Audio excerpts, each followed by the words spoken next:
¿Comenzamos? Bueno, ¿cómo estáis? Veo que hay reincidentes. Que yo dije, o la siesta o vienen al IEI. Algunas se quedan la siesta, ya ven, ¿eh? No. Bueno, buena tarde. Bueno, tenemos 2 horas, bueno, en realidad 1 hora y media, porque quiero siempre dar espacio a las preguntas, si es que las hay. Del tema de la mañana, ¿alguien se quedó con alguna pregunta para no seguir avanzando? ¿Usted tiene pregunta? Yo dije, tan efusivo, el hombre viene a preguntarme directo. Es como muy privado el tema, me venía... No hay ninguna pregunta, ¿se entendió todo lo de la mañana? Sí. Sí, dime.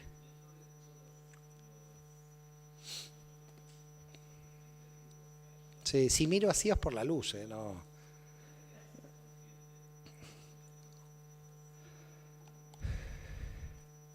Dentro de todos los grupos. Bueno, en realidad, ¿cómo lo explico? Todo lo que es la conciencia, el inconsciente freudiano, el subconsciente, todo queda en Ruach. Todo eso está en Ruach. Es decir, en la categoría de Ruach. No sé si se entiende o lo vuelvo a explicar nuevamente, porque si no la gente... Recuerdan, la categoría del alma de Nefesh es el tema instintivo. Y el tema de Ruach es la psique. Por lo tanto, todo lo que tenga que ver con la psique, inconsciente freudiano, represión por el inconsciente, subconsciente, consciente, está dentro del Ruach. Lo que pasa es que es un nivel dentro de la Binah. Ya es más específico lo que me pides. Es un nivel dentro de la Binah. Te lo puedo contestar técnicamente, pero no sé si sin un árbol de la vida lo puedes llegar a entender. Porque cada una de las dimensiones de las que estamos explicando, cada uno dentro tiene un fractal de 10 subdimensiones. Entonces, en realidad, cuando hacemos un análisis de un árbol de la vida de 10 dimensiones, estamos haciendo un análisis de 100 subdimensiones. Entonces, cada una de estas 100 subdimensiones tiene una función. Y las subdimensiones a las que tú haces referencia son Binah de Binah, Jochma de Binah y Keter de Binah, en inconsciente, consciente y subconsciente. Pero en el nivel de inconsciente colectivo de Jung sería Jochma solo, no en la Binah. No sé si me sigues. Tendrías que tener el árbol de la vida en la mano para mostrarlo. Eso yo lo trabajé en la tesis de psicología, en el libro de la Cábala de Editorial Kairos. No me han quedado ejemplares de ese libro aquí, pero bueno, no me gusta recomendar mi propio libro, pero en este caso lo tengo ahí y yo no lo he encontrado en otro lado. Así que si a ti te interesa, que es la aplicación terapéutica del árbol de la vida, yo ahí expongo en las primeras 150 páginas una comparativa entre las escuelas de psicología y dónde se encuentran dentro del árbol. Entonces, dentro del árbol de la vida he tratado de ver si lo puede interpretar así, un tema de interpretación también, así que me puedo equivocar, pero lo que he intentado realizar es ver cómo encajan las diferentes escuelas, no todas, porque escuelas de psicología y psicoanálisis hay 300 catalogadas. Yo he tomado más o menos las 12 o 15 más importantes y he realizado un estudio comparativo. ¿Dónde se encuentra? ¿En qué dimensión se encuentra? Por ejemplo, ¿en qué dimensión se encuentra constelaciones familiares? ¿En qué dimensión se encuentra el psicodrama? ¿En qué dimensión se encuentra el psicoanálisis? He intentado ver en cada escuela, y por otro lado, una escuela no pertenece a una dimensión sola. Las escuelas en general abarcan 3 o 4 dimensiones. ¿Qué dimensiones abarcan cada una de las escuelas? Eso está en ese libro, que yo te lo recomiendo porque quizás, como tu pregunta viene por el área de psicología, donde se puede encontrar dentro del árbol lo que yo veo que son interpretaciones de diferentes funciones. Por ese motivo, al final, estudiando el árbol de la vida es como operar con todas las escuelas. Cómo está viendo Jacob Levi Moreno del psicodrama, desde dónde lo ve Freud, desde dónde lo ve Jung. Y en el árbol de la vida no hay contradicciones, porque puedes establecer el marco dimensional donde cada uno lo ve. Y claro, eso para un terapeuta es muy bueno porque puede cambiar de escuela en cualquier momento. Dice, bueno, voy a ser conductual en este caso, voy a ser cognitivo, voy a trabajar la simbología junguiana porque no me conviene ser conductual. En realidad, desde el árbol de la vida puedes como operar sobre todas las escuelas. Así que te recomiendo ahí porque lo vas a encontrar ahí, en esta obra. Bueno, no sé si... Muy interesantes las preguntas. ¿Qué pasa? La primera fila están todos mudos, no. Vinieron para filmar los de la primera fila, nada más. Bueno, la segunda fila ha reaccionado. Bueno, yo sé ahora mismo que la conferencia que está dando se basa fundamentalmente en la Torá, toma su origen en la Torá, pero hay una cosa que sí me preocupa, o por lo menos quería saber que usted me lo aclarara, y era si verdaderamente ahora mismo las fuentes también en las cuales usted se sumerge son fuentes, digamos, de tipo esotérico. Fuentes esotéricas que para mí sería el paradigma de lo que es la Cábala, lo que pienso, me puedo equivocar. Y quiero saber si esa Cábala ha sido desarrollada a través del intelecto, en este caso suyo y de los cabalistas anteriores, o verdaderamente hay una influencia de seres superiores que le han transmitido ese conocimiento a tipo intuición y demás, y ya me meto en ese mundo del más allá, el mundo paralelo, pues no sé, alienígenas y demás, que puedan estar o hayan estado aquí y hayan informado a mentes más o menos poderosas todo esto. Por otra parte, es verdad que los judíos es un pueblo elegido, un pueblo que está constatado que el cociente intelectual medio es más alto que el resto. Quizás hayan tenido contactos con estas personas, estos entes, y que por eso pues, tienen, digamos, esa capacidad, digamos, media superior al resto. Bueno, tengo miedo de irme del Lleida pensando que soy un extraterrestre. Pero pese a miedo, el hombre tiene algo de razón, lo cual me da más miedo. A ver, vamos a empezar, porque aquí hay mucho tema. Ya no sé si hay para quedarnos hasta qué hora de la noche aquí, porque con esta pregunta ahora me abre la caja de Pandora, ¿no? Bueno, de Moisés, no de Pandora, acá estamos en el tema judío ahora. Primero que todo, yo establecí 4 temas aquí, con lo cual no es fácil contestar. Pero primero le voy a contestar uno que me parece importante. En el siglo XIV hay un documento en hebreo que habla de los extraterrestres y poca gente lo conoce. Ese documento está citado en un libro de Aryeh Kaplan que está en castellano, editado en Madrid en el año 2002. Y yo, como no me creía, pero bueno, lo tengo que creer porque Aryeh Kaplan es un gran sabio de la Kabbalah del siglo XX. Murió joven, ¿no? 48 años, pero un gran erudito.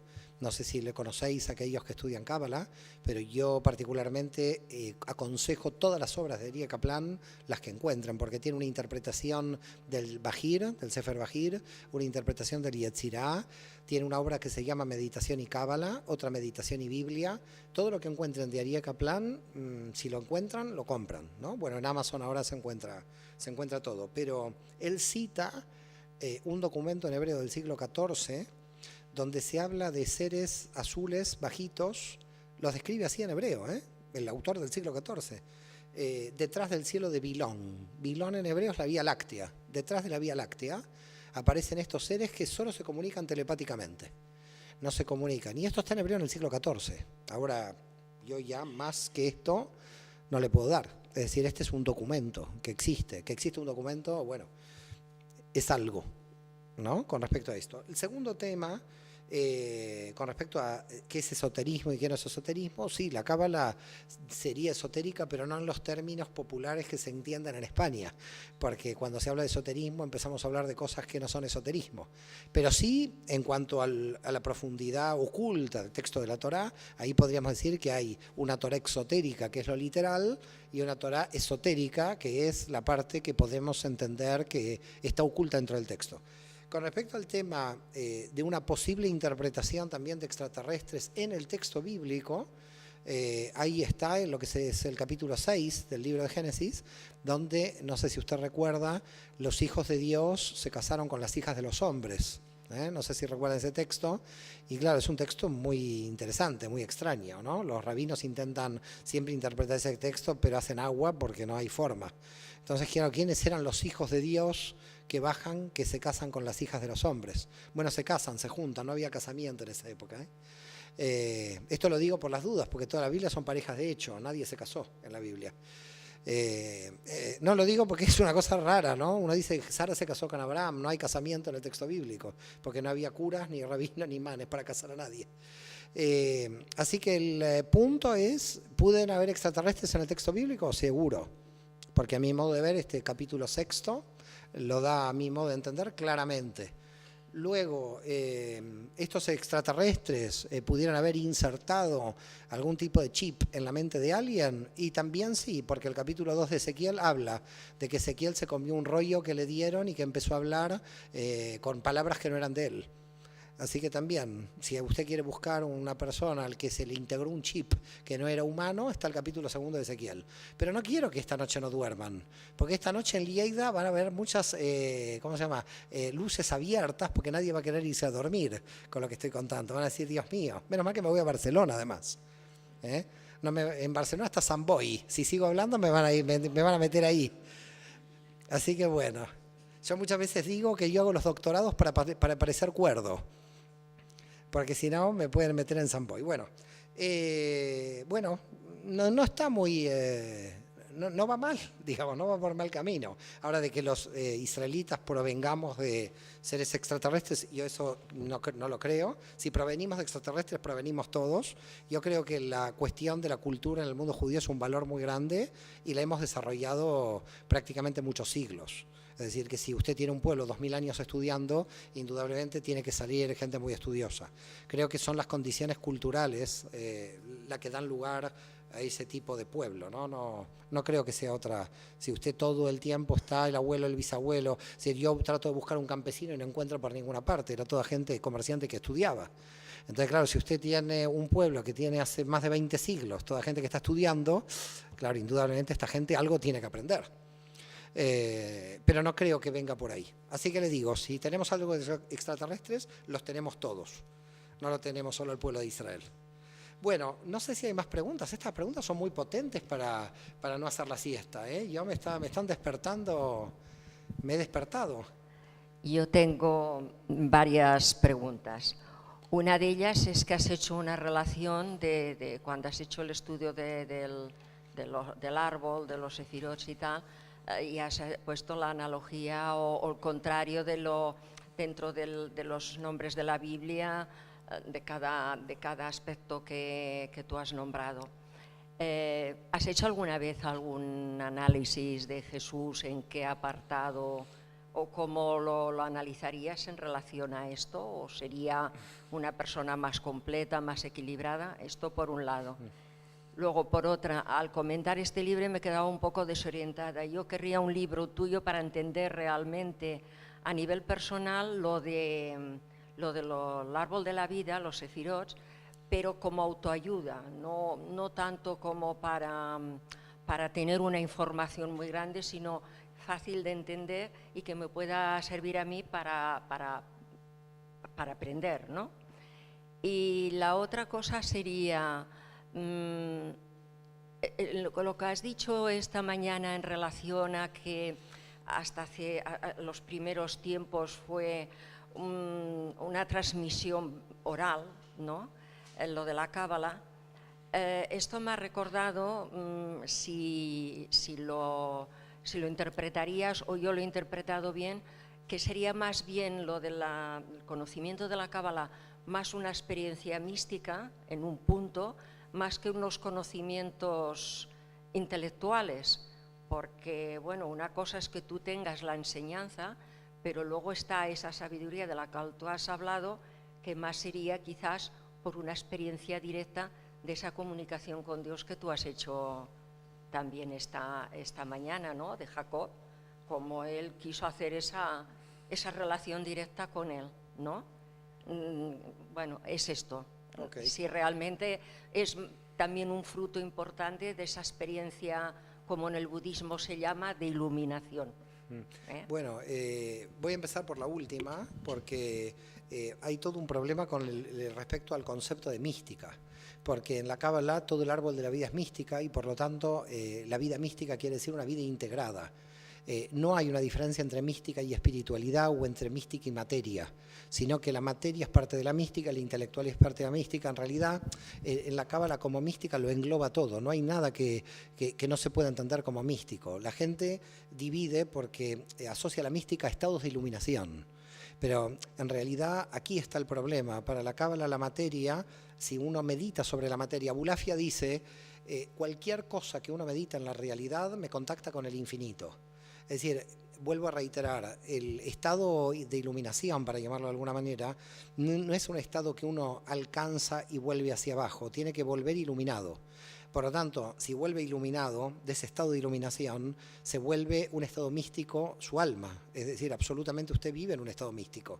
Entonces, la idea, de alguna forma, es que la mística no es dual, no se encuentra frente al intelecto, sino que el intelecto tiene que servir para llegar a esa iluminación. No sé si me doy a entender de qué estamos hablando, ¿no? Porque en su... Claro, no hay nunca ninguna diferencia. Mire, en cuanto uno está marcando una diferencia, está ante un problema. Para la Cábala, Satán nace cuando divide.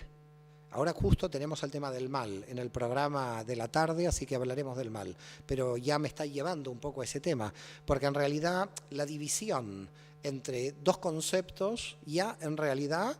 Aunque sean conceptos que queda claro que son diferentes, porque el hierro y el cobre son diferentes, pero uno se da cuenta luego que el átomo es una cantidad de protones y neutrones diferentes, pero los protones son los mismos y los neutrones también. Entonces, lo que nosotros vemos como realidad diferenciada, en la matriz no está nada diferenciado, es todo lo mismo. En consecuencia, nuestro lenguaje tiene un problema. Yo creo que casi todos los problemas son del lenguaje. Y a diferencia de Wittgenstein, que decía de aquello que no podemos hablar, no podemos hablar, en la Cábala de aquello que no podemos hablar hay que hablar. Justamente es anti-Wittgenstein en este punto. Es decir, hay un punto donde cuando ya no habla el lenguaje, hay un lenguaje que habla. Por eso Luria hablaba del lenguaje del silencio. El silencio también es parte del lenguaje, inclusive un lenguaje más potente, porque al final el lenguaje está basado en silencios, más que en las palabras, pues las palabras son organizaciones de silencio. Por lo tanto, si entendemos las palabras o las letras como una organización del silencio, no una organización del ruido, entonces estamos conectados con el silencio cada vez que hablamos. Entonces no estamos hablando palabras, estamos administrando silencios. No sé si me están siguiendo. En este sentido, estamos en mística en todo momento. ¿Cuál es la limitación del lenguaje? Que nuestro lenguaje está entrenado en el tiempo y en el espacio. Y ahí sí tenemos un problema. Porque al estar entrenado en tiempo y espacio, nuestro lenguaje habla en el orden de lo sucesivo, no de lo simultáneo. Claro, mi boca, yo no tengo 4 bocas para hablar en orden simultáneo. Además no entenderían, pero yo lo que voy a explicar al final del seminario tiene la misma realidad que lo que yo explico al principio del seminario. Pero ustedes lo ven como secuencia este seminario y entonces pueden entender que el final del seminario es consecuencia del inicio del seminario. No.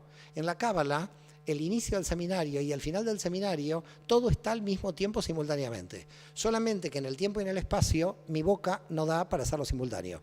Entonces, ¿dónde están las limitaciones? Las limitaciones que tenemos son limitaciones de nuestra estructura y, por supuesto, nuestro lenguaje está basado en las limitaciones de la estructura. Por tanto, hay que tener cuidado con el lenguaje, porque puede que nosotros querramos decir algo que el lenguaje no lo termina de representar. Y por tanto, lo primero que hay que hacer, si uno quiere realmente operar, es una suspensión del lenguaje, y lo que hizo Abulafia, que después lo copió Derrida, pero lo copió más o menos, que es la deconstrucción, es destruir el lenguaje. Al punto que Abulafia llegó a pensar de que si usted vio la sopa de letras, y saca 3 letras que no tengan ninguna relación entre sí, eso es una palabra que nosotros no conocemos el significado, pero dado que las 3 letras existen y existen en esa posición, me están diciendo algo del orden de la realidad que yo no sé. Por lo tanto, combine todas las letras que no tengan ningún sentido, todas energéticamente tienen sentido porque tienen referencia a alguna realidad desconocida para mí. ¿Cómo estamos? Ya estamos pulverizados, nos vamos. Doctor Busqueta, no sé dónde está. ¿El doctor Busqueta está ahí o marchó? Yo pensé que el doctor Busqueta nos encerró. Y doctor Busqueta marchó. Dijo, con esta, que hablen lo que quieran, esta panda de gente. Bueno, entonces, he contestado, la última pregunta, no las otras. Así que mística es todo. Es decir, espiritualidad es todo y la materia no está contra la espiritualidad, es parte de la espiritualidad. La segunda me había dicho el tema de la autoayuda. Bueno, el libro que usted tiene en la mano algo la va a ayudar. Bueno, si no la ayuda, no la ayuda, pero va en camino a intentar ayudar. Y luego el libro de la Cábala, que es el con el que hablamos recién con este joven que está aquí, ya está para la aplicación terapéutica, pero ya tiene terminología más profesional. En cambio, el SOT 22 tiene un lenguaje mucho más accesible. Así que si luego de terminar SOT 22 no aprendió nada, se puede quejar al autor. Yo ya no me hago cargo. Ya digo, no soy el autor. Y luego, ¿dónde ubicaría a Jesús? Bueno, la verdad, esto es un problema.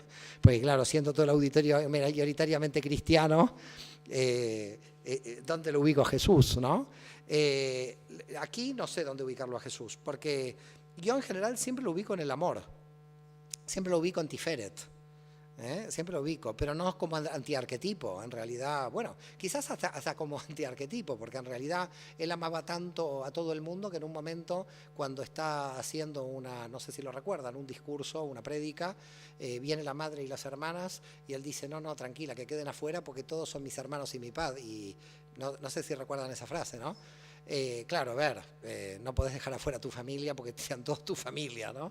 Es lo mismo que venga a visitarme mi familia y decir, no son mi familia, acá tengo mi familia. Claro, puede ser que esté un poco desequilibrado en el amor, Jesús, si queremos buscar un arquetipo. Pero como el amor es tan bonito, la gente no se queja de ese desequilibrio. Pero en realidad hay desequilibrios que parecen buenos en principio.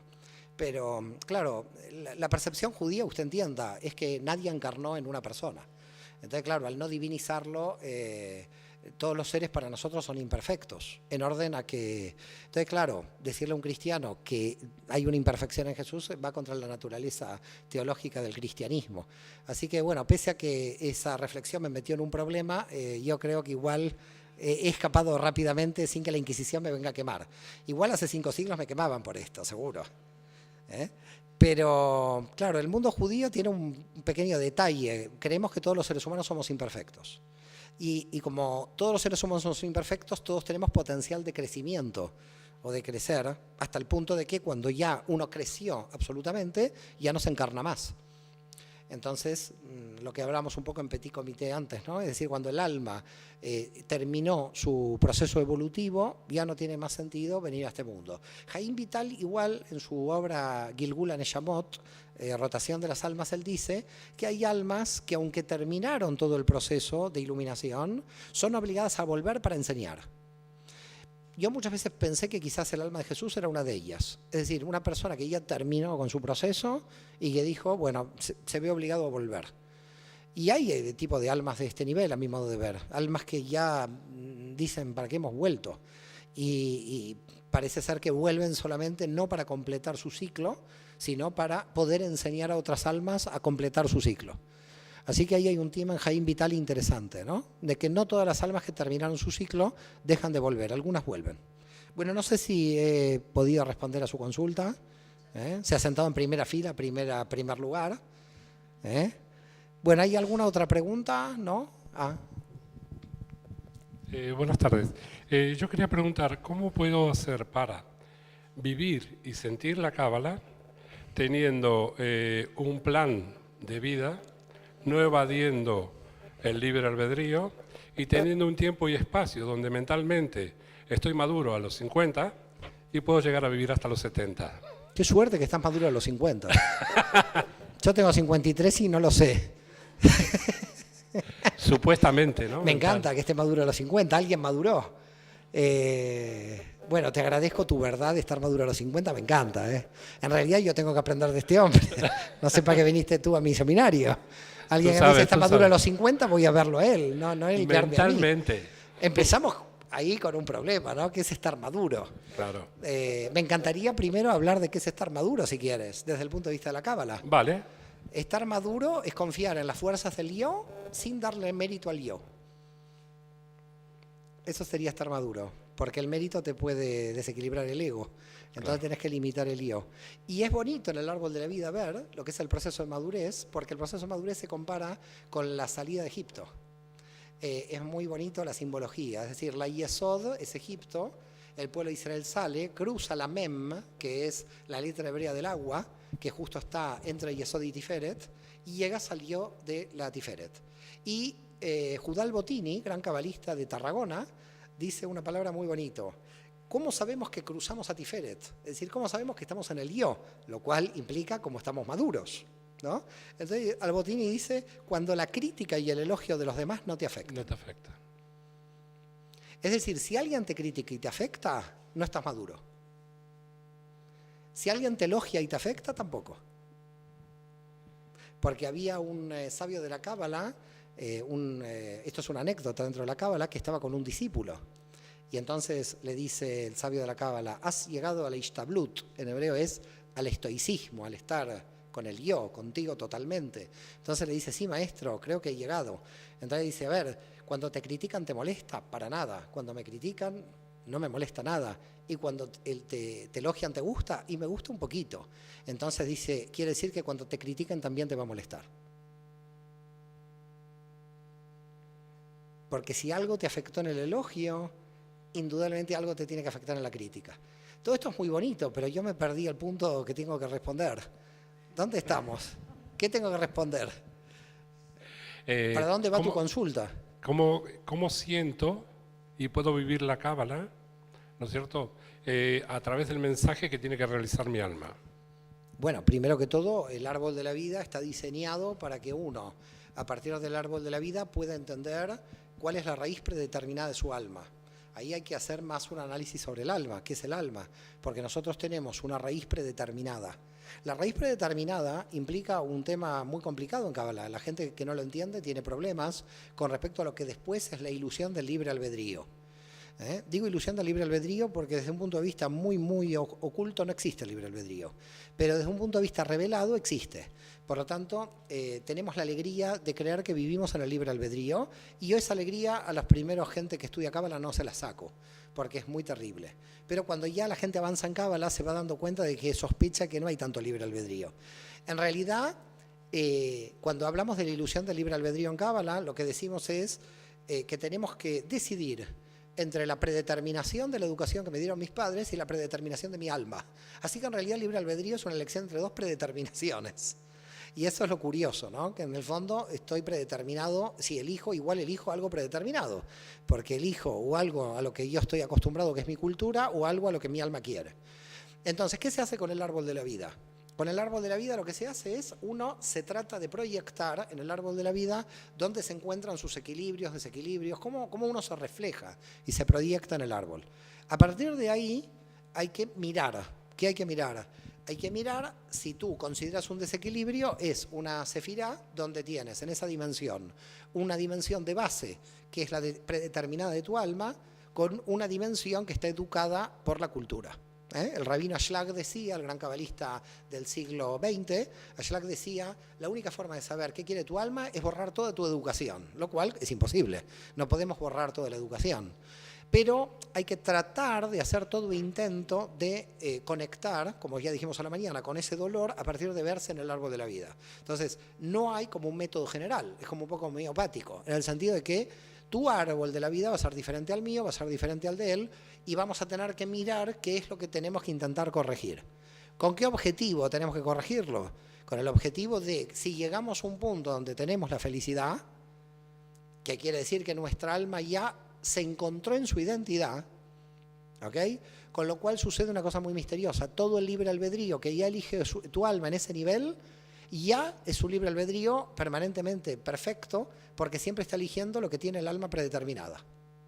En consecuencia, ¿qué sería el mal en este punto? Cuando tú estás eligiendo algo que tu alma no quiere, porque está predeterminada para otra cosa. La predeterminación igual no es tan bonita como uno cree, porque en la predeterminación también hay problemas, dado que en la predeterminación nosotros venimos con desequilibrios. Por lo cual hay que tener mucho cuidado, porque la Cábala dice, Satán te ataca donde más fuerte eres. Entonces, a ver si queda claro. A mí Satán, para atacarme en el auto, me puede atacar, pero es más difícil. Ahora, si soy el señor Alonso, Satán va a tener mucha más fuerza para atacarlo, porque está corriendo carreras. En consecuencia, donde más fuerte estés, te estás confiando más. Entonces el odontólogo lo va a coger en una carie. A mí no, porque ni cojo ni un diente. Entonces ahí Satán no puede conmigo. Entonces sucede una cosa muy rara, dicen los cabalistas. La persona que más se confía en el máximo de su desarrollo, donde supuestamente la persona más domina, es donde realmente Satán te va a desafiar y de alguna manera te va a hacer pisar el palito, de alguna forma para llamarlo, te va a hacer caer ahí porque te estás confiando demasiado. Por eso en la Cábala decimos Satán ataca por delante y por detrás. ¿Qué quiere decir por delante y por detrás? Es decir, cuando tú te confías en tu mérito, te está atacando. Y si tú no avanzas, porque sientes que no tienes fuerza y tienes baja autoestima, también te ataca. Con lo cual, estás ante dos fuegos. Tienes que avanzar por la autoestima del yo, pero esa autoestima tiene que avanzar sin mérito. Porque si te pones mérito, avanza el ego. Entonces, te ataca el ego por detrás y por delante. No sé si lo están viendo el problema, ¿no? Entonces, alguien que tiene muy baja autoestima se siente culpable. No me lo merezco. Satán ataca por detrás. Pero yo me lo merezco. Levanta el ego. Se mete mérito, demasiada confianza en él, Satán te está atacando por delante. Claro, la situación es como muy complicada para el alma porque se da cuenta que Satán ataca por todas partes. Si te va a agarrar, fíjate la parábola no del buen samaritano, la del fariseo y el publicano. La del fariseo y el publicano es, cuidado, dice Jesús, el fariseo lo está atacando Satán por el mérito. Se está poniendo méritos. He ido al templo, he dado la contribución, soy el mejor, Dios me quiere mirar. Este es el que está mal, el otro que reconoce todos sus desequilibrios, este está bien. El otro no reconoce, solamente se pone mérito. Lo que está diciendo Jesús ahí es justamente lo que estamos diciendo aquí.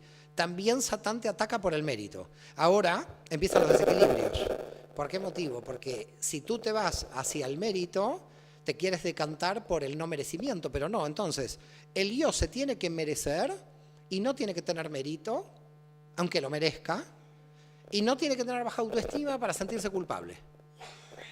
Hay yo interior que son débiles en la Tiferet, que se sienten culpables porque no se sienten fuertes. Entonces la compensación es llamar al ego. El ego es como la caballería americana, que cuando ya los indios te están matando, ya tiene que venir la caballería americana. Si alguien es muy ego, lo único que demuestra es su bajo nivel de autoestima. Por lo tanto, tenés que aumentarle el nivel de autoestima para que el ego deje de operar. Entonces sucede una cosa muy curiosa. A alguien que es muy ego, le tienes que aumentar el yo para que el ego no actúe. No sé si se entiende, es una paradoja, porque alguien que tiene mucho ego, en realidad tú le quieres bajar el ego. Pero bajar el ego, cuidado, que él no puede entender que le estás bajando el yo. Entonces, le tienes que subir el yo para que baje el ego. No bajarle el yo para que baje el ego, porque le bajas el yo y sube el ego. A pesar de lo que comieron, están despiertos, por lo que veo. Esto es bueno. Pero cuidado, bajar el yo bajar el ego para que pueda subir el yo, o subir el yo para que baje el ego. Ahora, subes tanto el yo que puedes caer en lo que se llama la clipá de Tiferet, que es el narcisismo. Tanto se creyó que se jacta. No, ahora hay que bajarlo. Ahora, ¿cómo lo bajamos al yo que lo hemos subido? Porque primero lo hemos subido para que no se sienta culpable que no vale. Ahora vale, pero ahora vale tanto que ya se la cree todas. Entonces, ahí que te dice la Cábala, cuando tú tienes que levantar al yo, lo levanta frente al ego. Cuando quieras reducir al yo, que el yo mire el infinito. Entonces el yo dice, apá. Entonces, ¿qué decimos en Cábala? Para poder aniquilar el yo, hay que tener un yo fuerte. Porque si uno aniquila un yo que es débil, le produce baja autoestima. Entonces, cuidado a las clases de mística, porque en la clase de mística, si vas a venir a ser un iluminado que te van a aniquilar el yo y tienes muy baja autoestima, en realidad te voy a desequilibrar más. Tu baja autoestima va a aumentar. Porque tu baja autoestima no va a creer en que tiene que desaparecer, porque está en el proceso de crecimiento. Así que hay que tener cuidado en dónde está uno. Si uno está en el proceso de crecimiento del yo, tiene que bajar el ego para crecer el yo. Pero en la segunda etapa de la vida, dice la Cábala, hay que reducir el yo, pero ya el ego quedó donde quedó. Ahora tenemos que ver al ego con el infinito. No sé si más o menos quedó clara, o me vuelvo a perder otra vez, como siempre, que ya no sé dónde estoy.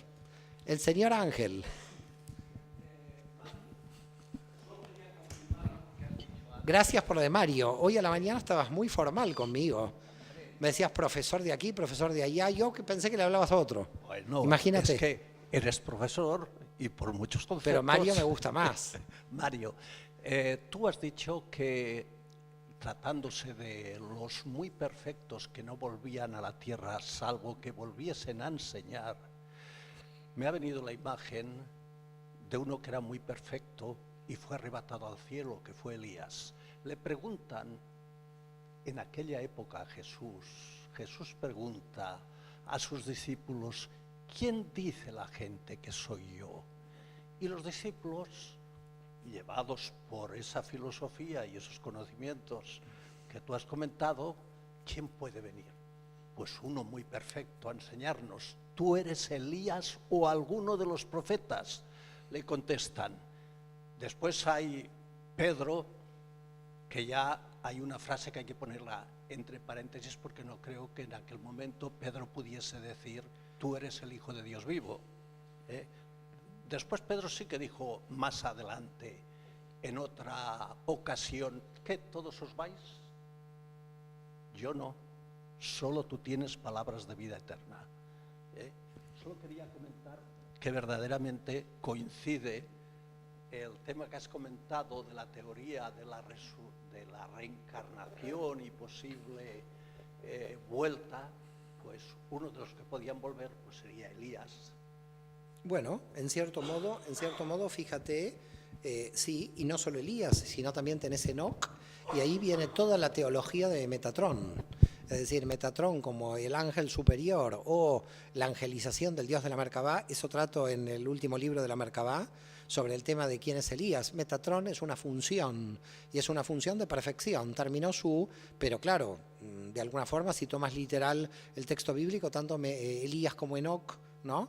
En realidad serían seres eternos que alcanzaron su máximo nivel. De Enoc, nosotros tenemos un libro que no está canonizado en el texto del Antiguo Testamento, que es el libro de Enoc, un libro que en realidad el que quería ocuparse del tema extraterrestre lo puede leer y es muy interesante porque describe vuelos interespaciales, el señor Enoc por ahí, en el carro de fuego. Pero sobre todo hay una cosa interesante con el libro de Enoc, porque a pesar de no ser canonizado esa obra, el libro de Enoc es citado por los cabalistas. Es decir, yo hace poco me quedé muy sorprendido que Moshe Cordovero dice así como dice el libro de Hanoch. Hanoch quiere decir Enoc en hebreo, ¿no? Así como dice el libro de Hanoch, y dije, wow, es la primera vez que leo que el libro de Enoc, que los rabinos dejaron fuera del canon, los cabalistas lo leían habitualmente y lo citan. Así que yo me quedé sorprendido del nivel, llamémosle, de esoterismo bueno, ¿no? Positivo, que tenían los cabalistas. Es decir, ellos estaban leyendo libros que realmente estaban bastante apartados por los rabinos, como el libro de Enoc, y los metían dentro de sus interpretaciones, los cuales les volvía a dar rango oficial, en cierto modo, porque para que un cabalista escribiera sobre el libro de Enoc, de alguna forma le estaba dando validez.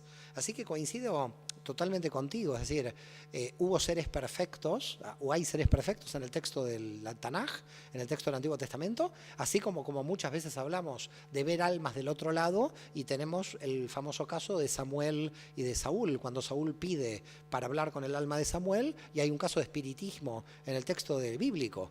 En el texto bíblico existen hombres celestiales que van dando vueltas por el cielo, espiritismo, todo lo que nosotros consideramos esotérico, el texto bíblico lo relata como algo normal.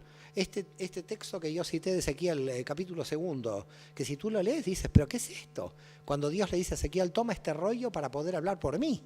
Es decir, le estaban metiendo un rollo para poder hablar desde otro lado. Esto también es muy curioso. Es decir, y cuidado, que ese Dios de la Merkabá, que le dice a Ezequiel esto, aparece claramente en el Apocalipsis. En el Apocalipsis aparece otra vez la Merkabá, aparece otra vez ese Dios celestial antropomórfico que de alguna manera cuando ve a alguien que tiene una conciencia muy elevada se lo lleva a la Merkabá. Y los cristianos tienen la idea de que Jesús vuelve porque Jesús está en la Merkabá, porque ascendió al cielo. Así que en realidad la idea del cristiano es Jesús tiene que volver, porque Jesús fue llevado por la Merkabá, ascendió, digamos. Entonces ahí empiezan las interpretaciones. ¿Todo esto es totalmente simbólico o es literal? Si lo tomamos literal, es literal, pero bueno, nadie lo sabe hasta el final de los tiempos. Si lo tomamos simbólico, ¿qué estamos haciendo? Como no queremos aceptar la literalidad, tenemos que simbolizarlo porque la literalidad es tal verdad que nos cuesta y nos molesta la literalidad. Entonces ahí hay ciertas preguntas que uno se hace, ¿no? ¿Es un tema simbólico porque lo literal es realmente simbólico o es un tema simbólico porque nos asustamos tanto de la literalidad que la literalidad puede ser verdad? Porque, ¿qué dicen los cabalistas del año 6000? Año 2240 de nuestra era. Estamos en el texto hebreo en el 5779. Dicen los cabalistas, en el año 6000 el ser humano va a cancelar las variables del tiempo y el espacio y seremos eternos. Esto dicen los cabalistas. ¿Se puede dar esto? Hoy nos parece la imaginación, pero yo no sé si será la imaginación, porque esto es explicar WhatsApp a mi bisabuela. También para ella sería una cosa de locos. ¿Cómo le explico el WhatsApp a mi bisabuela? Que hay alguien en China que me está escribiendo en este mismo momento. Me diría, tú estás loco. Quiere decir que aparentemente parece ser que todas las locuras que podemos pensar son metarracionales, no son locuras, son posibilidades del futuro que nosotros no tenemos realmente idea de que se puedan dar. La locura actual va a ser la ortodoxia del mañana.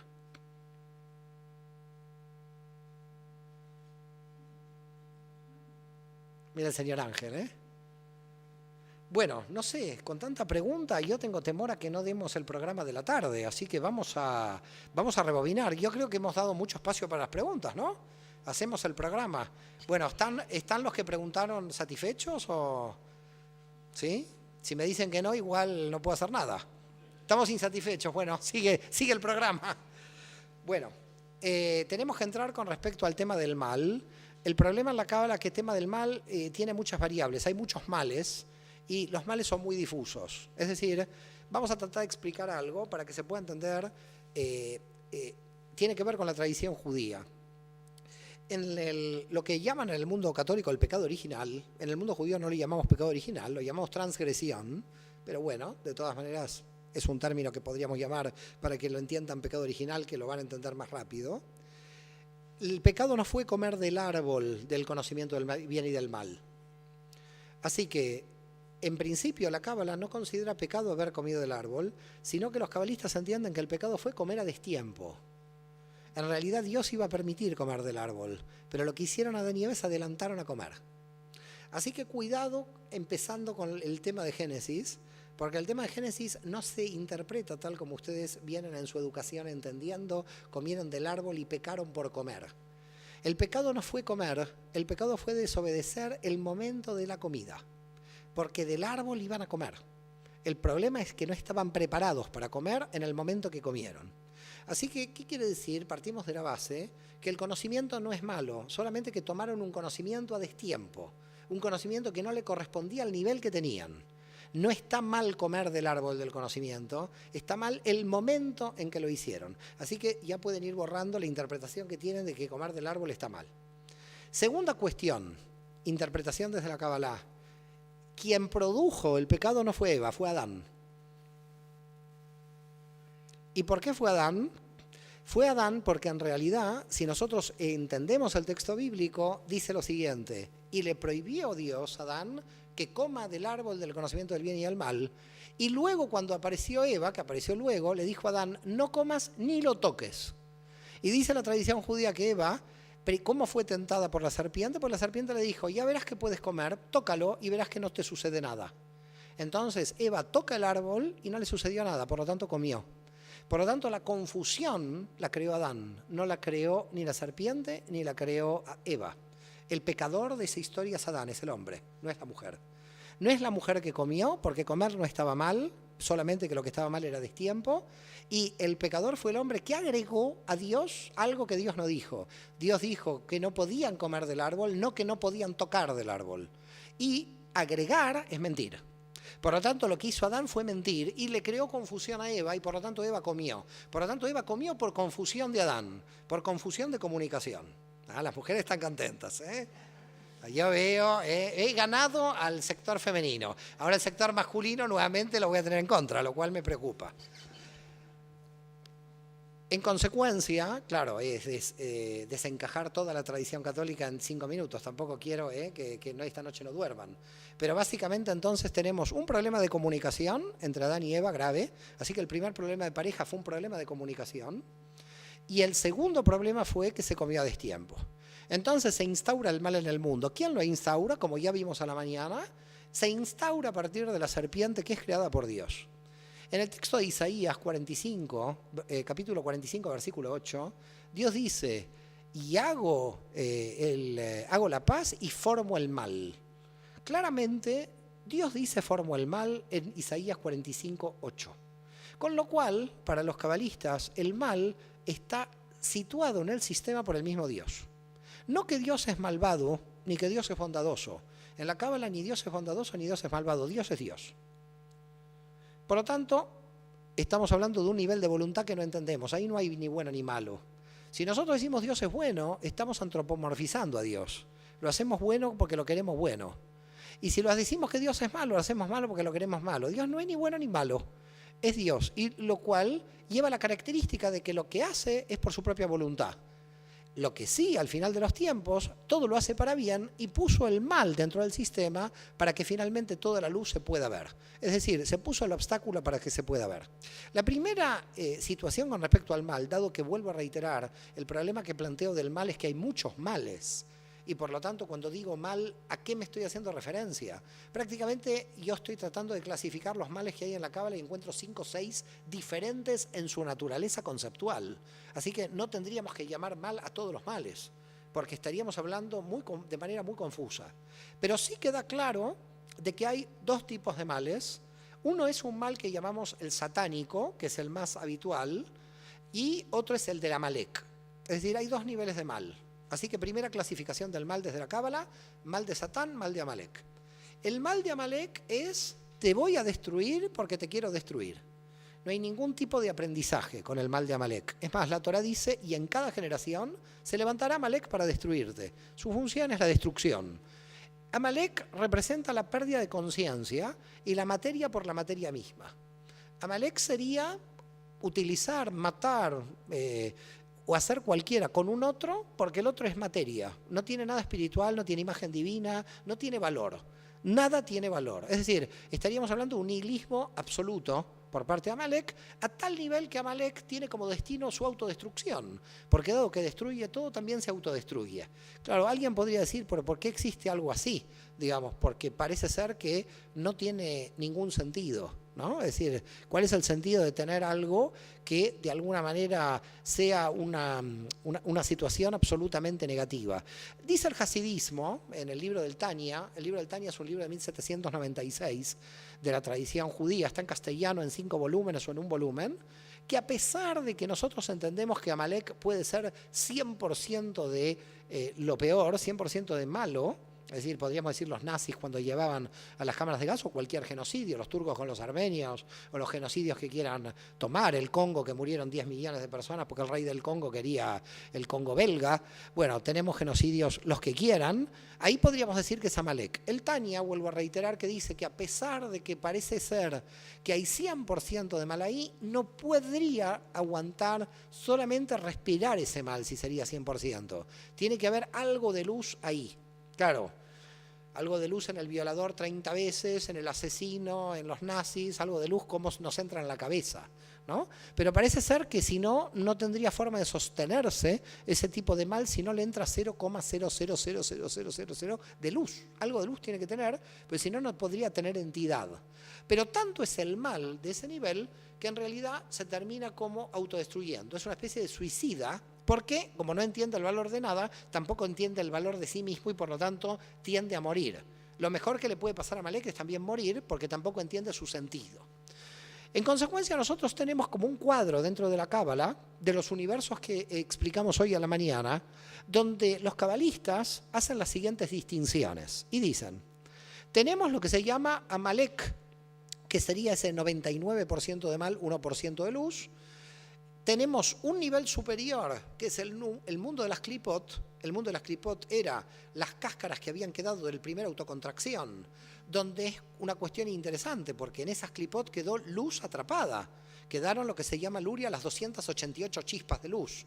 Que esto sí tiene una explicación, pero muy larga, y no les voy a aburrir con la explicación de las 288 chispas, que quedaron atrapadas en el nivel de las Klipot, y entonces parece ser que vemos el mal, pero en realidad si podemos llegar a dar vuelta a ese mal, a pesar de que es tan malo. ¿Estamos de acuerdo? Es decir, podemos darlo vuelta y podemos extraer de ahí algo que es bueno, a pesar de que lo vemos malo. Luego tenemos el universo de la materia, el universo de Asia, que estaría un poco más arriba de esto. Y en el universo de la materia, dicen los cabalistas que el 70%, es decir, es mal y el 30% bien. Quiere decir que en el mundo de la materia hay más mal que bien. Entonces usted ve una película donde el león tiene hambre y el león ¿qué va a hacer? Se va a comer a lo primero que encuentre, y si tiene mucho hambre y encuentra a un ser humano también se lo come. ¿Es muy malo? No, el león quiere vivir. Con lo cual en el nivel de Asia la biología mata por la supervivencia biológica. Entonces existe como una especie de mal ahí, porque es matar al final a otra entidad viva, pero ¿para qué otra viva? En consecuencia ahí es una cosa rara, dicen los cabalistas, porque no debería funcionar así. Ahí hay mucho mal también, hay mucha restricción, no tendría que morir alguien para que viva otro. Entonces ahí esto también funciona más o menos. En el nivel de la conciencia, en el universo de Yetzirah, que es donde estamos nosotros, ahí estamos 50 y 50. Los cabalistas dicen que tenemos 50 de bien y 50 de mal. Quiere decir que en cada una de las decisiones tenemos lo que se dice en hebreo Yetzirah Tov, tendencia al bien, y Yetzer Hara, tendencia al mal. Y ahí es 50 y 50. Quiere decir que en cada decisión de tipo cultural, de tipo moral, de tipo de conciencia, nuestra conciencia en general tiene las dos opciones y tiene la ilusión del libre albedrío de decidir entre ese 50% de bien y ese 50% de mal.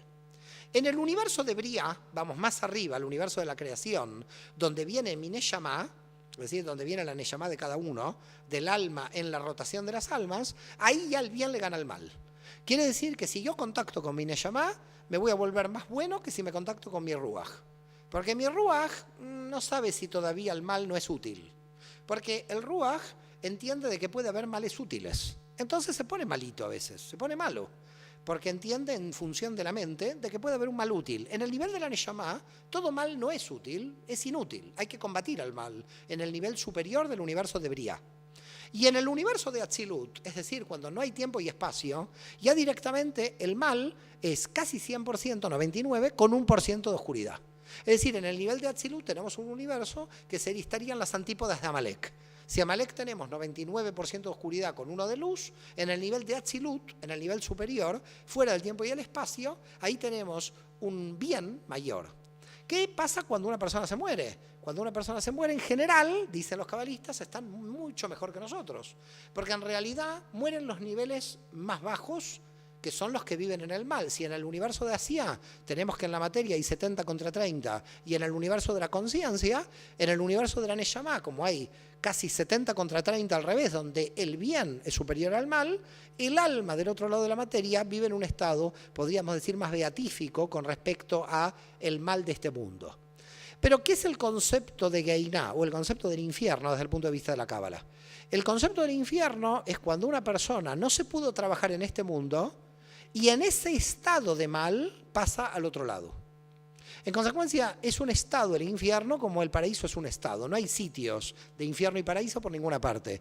Cuando un alma, de alguna manera, no pudo conectarse con su esencia en esta realidad, al pasar al otro lado, como pasa con muchísima cantidad de problemas, se encuentra en un estado infernal. Es decir, el alma en sí misma vive dentro de un infierno porque no se ha podido recuperar. Tiene que hacer rectificación. Entonces, si alguien me pregunta, ¿existe el infierno? Yo podría decir, como tal, no. Pero como estado, sí. Como estado del alma que al salir de esta realidad sale mal porque está con mucho inconcluso. Y eso inconcluso le está haciendo daño. Por lo tanto, el alma desea, trata de volver, no sabe cómo volver porque está obligada a volver. Esto es un tema también muy importante para analizar. Las almas están obligadas a irse y obligadas a volver. Por eso cuando un alma va a ser reintegrada a este mundo de la materia, el alma dice, no quiero volver a la materia. Yo ya estoy bien del otro lado. Entonces, vienes. Estás obligado a volver. No hay libre albedrío en nacer y en morir, dicen los cabalistas. Naces sin libre albedrío y mueres sin libre albedrío. No dices, quiero morir. Inclusive, dicen los cabalistas, alguien que se suicida y dice, quiero morir, eso está predestinado, así que no quiere. En realidad es una ilusión. También tenía que morir. Con lo cual, en realidad, tanto el nacer como el morir están predestinados y no hay la ilusión del libre albedrío. Directamente el alma tiene que entrar aquí. Las almas que se quedan en un estado infernal vuelven aquí a hacer tikkun. ¿Qué es tikkun? Tikkun con N. Se llama rectificación. Y hay dos niveles de rectificación. Hay un nivel de rectificación de mi alma, de cada uno de nosotros. En ese nivel de rectificación se llama teshuvá en hebreo. ¿Qué quiere decir teshuvá? Viene del hebreo shov, que quiere decir regresar a. ¿Qué es teshuvá entonces? Retornar a la esencia de mi alma. Si yo retorno a la esencia de mi alma, hago teshuvá. Luego se tradujo en griego por metanoia, luego terminó el cristianismo como conversión.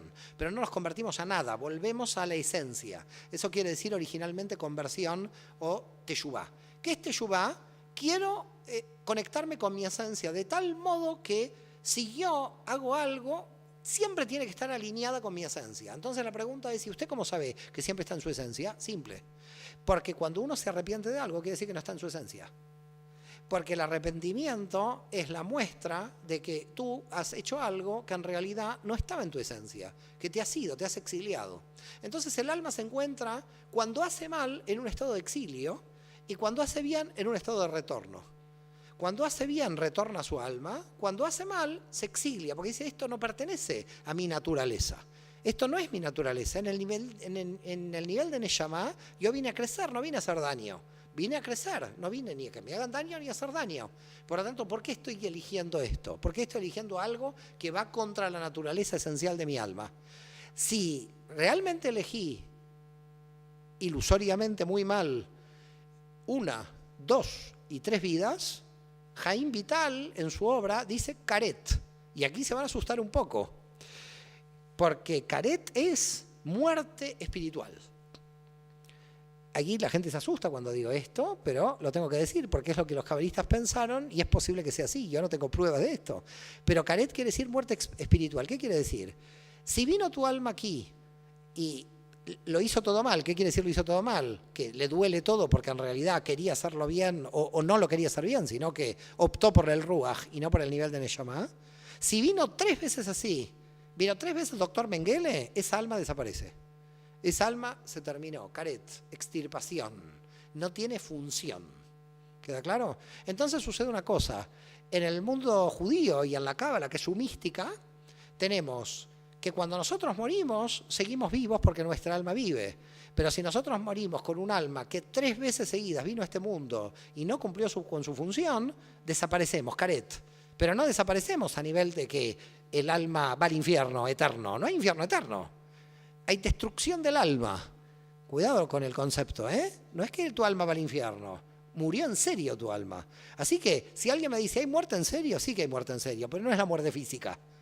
La muerte en serio es el Karet, la extirpación. Esta energía hay que disolverla, porque ya ha destrozado tanto, tiene un nivel de inconsciencia total que hay que liquidarla directamente. Entonces, ¿existe estado infernal? Sí, un alma que se siente mal, que quiere volver porque quiere rectificar. 3 veces no rectifica, pero mal hacia la maldad, entonces, porque no rectifica, vuelve a rectificar, no rectifica, vuelve a rectificar, va bien. Pero no rectifica nunca, va camino de Karet, de extirpación. Maimónides, en su Vida de los Perplejos, trata de explicar un poco este concepto y lo explica basado en el texto de la Torá. Porque en el texto de la Torá hay un momento como muy raro, que es el momento donde dice Dios que le endureció el corazón al faraón. Texto que después aparece en Eric Fromm. Fromm cita este texto, muy interesante. Entonces, cuando el faraón decía, no dejó salir al pueblo de Israel, ¿quién era el culpable? ¿El faraón? ¿Quién le endureció el corazón al faraón? Dice el texto de la Torá, y Dios le endureció el corazón al faraón para que el faraón no deje salir a Israel. Luego Israel le pedía, quiero salir, el faraón decía no. ¿Pero era responsable el faraón? No. En el texto dice, Dios le endureció el corazón. Quiere decir que lo que vemos en ese texto es algo terrible. Es decir, el faraón pierde la ilusión del libre albedrío porque ya está en plan, no te dejo, no te dejo, no te dejo. Plan que parece ser que no hay voluntad del faraón, porque es una voluntad divina, porque Dios lo ha de alguna forma manipulado, porque le está diciendo que le ha endurecido su corazón. Eso sería lo que nosotros llamaríamos estado infernal. ¿Qué quiere decir? Que la persona puede perder el libre albedrío, la ilusión del libre albedrío, la puede perder, se le cancela, todo va al mal, porque eligió tantas veces mal, que ya directamente está en mal permanente. Entonces se acostumbra al mal, por eso Abulafia en el siglo XIII va a decir, ¿cuál es el peor mal? El mal habitual. Porque como es tan habitual ya no creo que es mal. Es decir, si a ti te gritan en tu casa 1 vez, 2 veces, 3 veces, pero ya luego estás acostumbrado a los gritos, y a gritar no está mal. Ya entró dentro del sistema, ya sé que grita la persona. Pero gritar está mal, pero es tan habitual que no parece mal. Por lo tanto, Abulafia dice, cuidado con el mal habitual, porque dada su habitualidad no parece mal. En consecuencia, ¿cómo ataca Satán? Ataca en lo habitual. Porque en lo habitual, el mal se disfraza, dado que tú en lo habitual no lo puedes corregir, dado que está en un carácter repetitivo. Por ese motivo, luego lo va a descubrir Freud, gran descubrimiento, El problema es romper los caracteres repetitivos que tenemos. La gente va al psicólogo y dice, repito hace 20 años el mismo, repito hace 20 años la misma situación. Tengo la misma pareja hace 20 años, no la misma, la cambió, pero tiene el mismo modelo. Entonces, ¿pero cómo puede ser? Porque en realidad el mal habitual se ha instaurado. Quiere decir entonces que tenemos dos clases de mal. Un mal que se acerca a lo que podríamos llamar el mal absoluto en esencia, que sería Amalek, y el mal satánico que te quiere de alguna manera ayudar para que tú crezcas. Vamos a poner dos ejemplos de esto para que se entienda. Supongamos que estamos ante un tribunal examinador, una mesa examinadora, y yo me pongo en el tribunal y digo, bueno, le voy a poner un 7 a este alumno, pero en realidad quizás se merece 8. Entonces le hago otra pregunta. Bien, me la contesta bien, va a tener un 8, pero quizás se merece 9. Le hago otra pregunta. Mientras tanto, el otro está sudando la gota gorda porque el otro está temblando y dice, me está haciendo preguntas para reprobarme, pero yo en realidad en el fondo estoy haciéndole preguntas para subirle la nota. Ese es Satán. Satán funciona de este modo.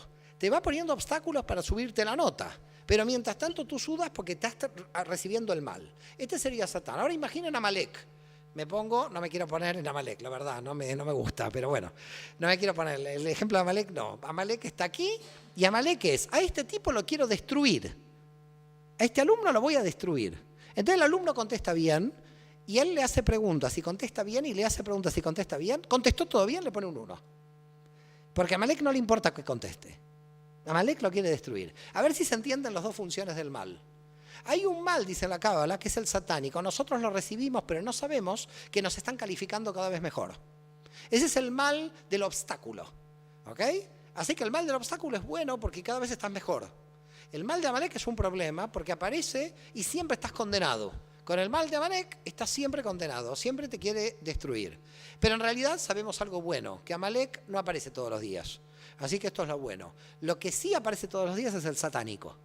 Amalek realmente es muy excepcional, gracias a Dios, y puede que nadie lo conozca a lo largo de la vida. Y puede que una persona lo conozca en la vida y directamente le mate. Pero en general, dentro de la Cábala, Amalek es un caso excepcional en la vida de una persona, pero uno tiene que entender que uno en general enfrenta al mal satánico. ¿Cómo opera el mal satánico? En cada dimensión opera con obstáculos pertenecientes a esta dimensión. Por lo tanto, lo que trata de hacer es ver si realmente tú vas a superar. Vamos a tratar de entender esto, porque parece Satán muy malo, pero Satán es muy bueno. Imaginen la situación de que Satán es el padre que quiere que el hijo aprenda bicicleta. ¿Qué hace? En algún momento le saca las ruedecillas. Uno mira, qué mal padre, porque el niño se va a caer. No, qué buen padre, el niño tiene que aprender a andar en bici. Este sería Satán. Te vas a caer, pero tu padre lo hace porque quiere que aprendas. En consecuencia, el Satán, en realidad, cuando aprendiste a conducir la bici, ya está feliz. Entonces tenemos un Satán muy particular desde el punto de vista de la Cábala. Es un Satán que te pone obstáculo, que cuando caes, dicen los cabalistas, Satán llora. Y que cuando lo superas al obstáculo, Satán está contento. Satán está feliz cuando Satán no logró su objetivo, que es desviarte, porque su objetivo es que tú no te desvíes. Satán quiere decir en hebreo desviarse o desviar. Ese es el origen. Por lo tanto, cuando hablamos de Satán es el ente que te desvía de tu camino. Por lo tanto, Satán te quiere desviar, te dice salida 3. No tenés que salir en la salida 3, es salida 7. Como si tú sabes que es salida 7 y no caes en lo de Satán, sigas a la salida 7 y le dices a Satán, no voy a salir en la salida 3, voy a salir en la salida 7. Satán contento. ¿Por qué? No cayó en mi trampa. Pero Satán, a medida que uno eleva el nivel de conciencia, se viene haciendo más sutil. Es decir, que el problema de Satán es que Satán empieza a subir de acuerdo a lo que uno sube. Por ese motivo, dicen los cabalistas, sé merecedor de tu Satán. Es decir, ten un enemigo bueno, no de bajo nivel. Tu enemigo, si es bueno, eso marca tu nivel. Es decir, que en realidad, cuando alguien tiene un enemigo, sepa que si el enemigo es bueno, tiene que estar contento, porque el enemigo marca su nivel. Bien, ¿vamos bien? Hay un señor que quedó petrificado, espero que no piense en su enemigo, que no tenga ninguno, ¿no? Hasbe Jalila, como se dice en hebreo, que Dios nos ayude. En consecuencia, uno sube de nivel, Satán está ahí, sube de nivel, Satán está ahí. Siempre Satán está en el nivel en que te encuentras, porque tú juegas con las blancas, Satán juega con las negras, pero Satán juega con las negras en el nivel en que tú juegas con las blancas. Con lo cual, tú juegas mejor con las blancas, Satán juega mejor con las negras. ¿Por qué? Porque Satán eres tú. Satán es la parte oscura tuya del otro lado. Quiere decir que cada vez que yo muevo la ficha blanca, ¿qué hace Satán? Que soy yo del otro lado, la parte oscura, mueve la ficha negra. Y digo, ¿cómo sabe jugar Satán?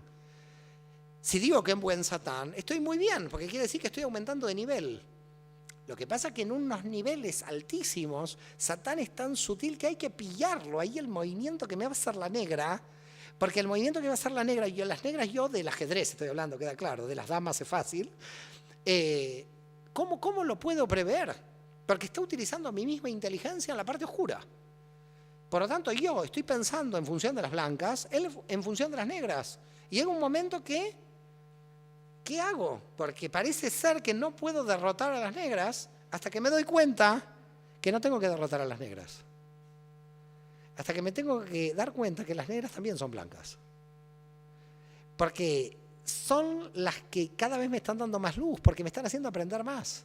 Que lo importante era el tablero, no eran las negras ni las blancas. Eran todas las jugadas que yo estaba haciendo, sea con blancas o sea con negras, porque tanto con negras o con blancas estoy aprendiendo y estoy creciendo. Las negras no eran el mal, ni las blancas eran el bien. Esto era un juego que lo que hacía era que yo cada vez esté más arriba en el aprendizaje. Por lo tanto, empiezo a darme cuenta que lo que busco ahora es quién sabe bien el ajedrez, porque yo me quiero enfrentar con el campeón de ajedrez, porque en realidad yo quiero mover y aprender con el campeón. No quiero uno que sepa mover las negras tan bajo. Yo quiero aprender. Entonces aparece una figura realmente extraña en Satán en la Cábala. Es al que hay que agradecerle que nos entrene, porque dicen los cabalistas, de Satán hay que aprender algo. El tipo está 24 horas, más que el paqui que tenemos siempre en la esquina, este está 24 horas trabajando. De Satán dice que aprender algo, es el más laborioso. Satán trabaja 24 horas, mientras que tus blancas no, las negras sí. Quiere decir que cuidado, hay mucha perseverancia en Satán. ¿Qué dicen los cabalistas? Mira cómo actúa el mal a toda hora. Imítalo, actúa a toda hora. Mira qué perseverante es el mal. Mira qué estrategia tiene el mal. Aprende las virtudes que tiene el mal porque ataca a toda hora, trabaja como loco, se preocupa para que caigas. A ver, imagínense que cualquiera de nosotros va a contratar un entrenador personal. Imaginen que me contratan a mí, yo sería el peor entrenador personal. Me contratan a mí y yo el primer día vengo con tarta de chocolate. Me dice, escúcheme, ¿cómo tarta de chocolate? Yo lo contraté para sudar, para el dolor, para que me haga flexiones, para saltar, Vamos a comer tarta de chocolate. Yo no lo contraté para esto. Mira, tome 50 euros, váyase. Necesito alguien, el mejor entrenador personal, llamo, me dicen, sale 4.000 euros. A este quiero. ¿Por qué pago por un entrenador personal 4.000 euros que me va a hacer sudar? Y yo que te daba las tartas de chocolate todos los días, me das 50 euros, me sacás volando. Porque lo que quieres es que te haga sufrir el entrenador. Señores, tenemos uno gratis. Satán te entrena 24 horas y no le pagás. Cuando alguien viene y te hace daño, gracias. No sé cuánto pagarte, porque lo que me estás enseñando es impresionante. Satán se desarticula. Satán se desarticula y los cabalistas crearon lo que se llama ser Satán del Satán. Esta sí que no la sabían. Tienen que venir al IAIDA, al IAI. Ser Satán del Satán, ¿qué quiere decir? Ya aprendí tanto que ahora voy a desviar a Satán. Pero para eso hay que aprender mucho de Satán, para desviar al Satán. Es decir, satanizar al Satán es desviar al Satán. Entonces los desvía al Satán y va Satán a Dios, le dice, este tipo aprendió, ya estoy cansado. Entonces al final, dicen los cabalistas, Satán se aburre, porque si no caes ya no tiene sentido y te deja en paz. Y estás tranquilo. Y entonces cuando estás tranquilo, Satán empieza a mirar cuán tranquilo está. Porque cuando está tranquilo, Satán se está preparando otra vez. Porque te deja la tranquilidad para ver cómo te va a pillar. Entonces Satán te tiene primero que convencer que estás tranquilo. Entonces mientras más tranquilidad, Satán te está pillando del otro lado. Porque te está sacando fuerzas. Mientras estaba Satán, que era el que competía contigo, el que te decía que no ibas a llegar, ahora que no tienes el que no ibas a llegar y ya llegaste, ahora no tienes Satán, no tienes estímulo, no tenés con quién compararte. Entonces te fue el estímulo y dices, no tengo a mi Satán, ya lo echo de menos a Satán. Porque este me estimulaba para crecer y ahora no lo tengo, ¿ahora qué hago? Ahora lo quiero. ¿Por qué no estás? No lo llames mucho tampoco, ¿no? Porque después cuando aparece, siempre aparece. Entonces, ¿qué tenemos con respecto al mal satánico? Con respecto al mal satánico tenemos algo que es muy bueno. Satán es un enviado de Dios para crecer. No hablemos de Amalek porque ahí ya entramos en otra historia, que es la destrucción total, sino está diseñado para crecer. ¿Qué hace la gente? La gente se enoja. Ahora, viene Satán y te dice, ¿por qué te enojas? Si a mí me mandaron, soy un mandado. Todos los ángeles son mandados por Dios, Satán también. No te enojes, porque vine a cumplir su función. Es como, te enojas con tu entrenador personal, no tiene sentido, si además le estás pagando. Con lo cual, hay que reflexionar profundamente de que uno no se puede enojar con Satán. Dicen los cabalistas, ¿cuándo uno se enoja? ¿Qué es el enojo? Dicen los cabalistas, el enojo es la medida de tu ego. Cuando tú estás enojado es que quieres controlar la cosa.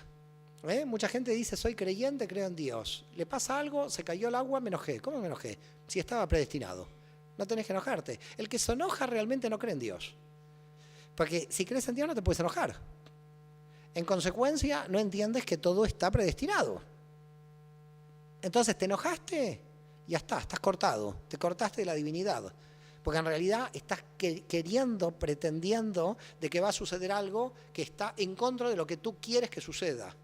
Y ahí el mal hace una gran fiesta, dado que en realidad te está poniendo en situaciones donde tú no te quieres encontrar, porque te saca de zonas de seguridad, te hace andar en bici cuando no sabes coger la bici, te está poniendo a prueba en todos los niveles. Y el profesor más exigente es el que uno recuerda, no el que le regaló la nota. ¿Cómo es posible? Los que me regalaron la nota no recuerdo ninguno, pero este era exigente, hablemos del exigente. Reuniones de exalumnos. ¿Te acuerdas de este profesor? ¿Cómo nos exigía? De este se acuerdan todos, de los otros no, ¿cómo puede ser? Porque este era Satán, por este aprendiste. Este es el que te llevó, te hizo sufrir. Bueno, te hizo sufrir, pero has aprendido. Ahí entonces, ¿qué decimos?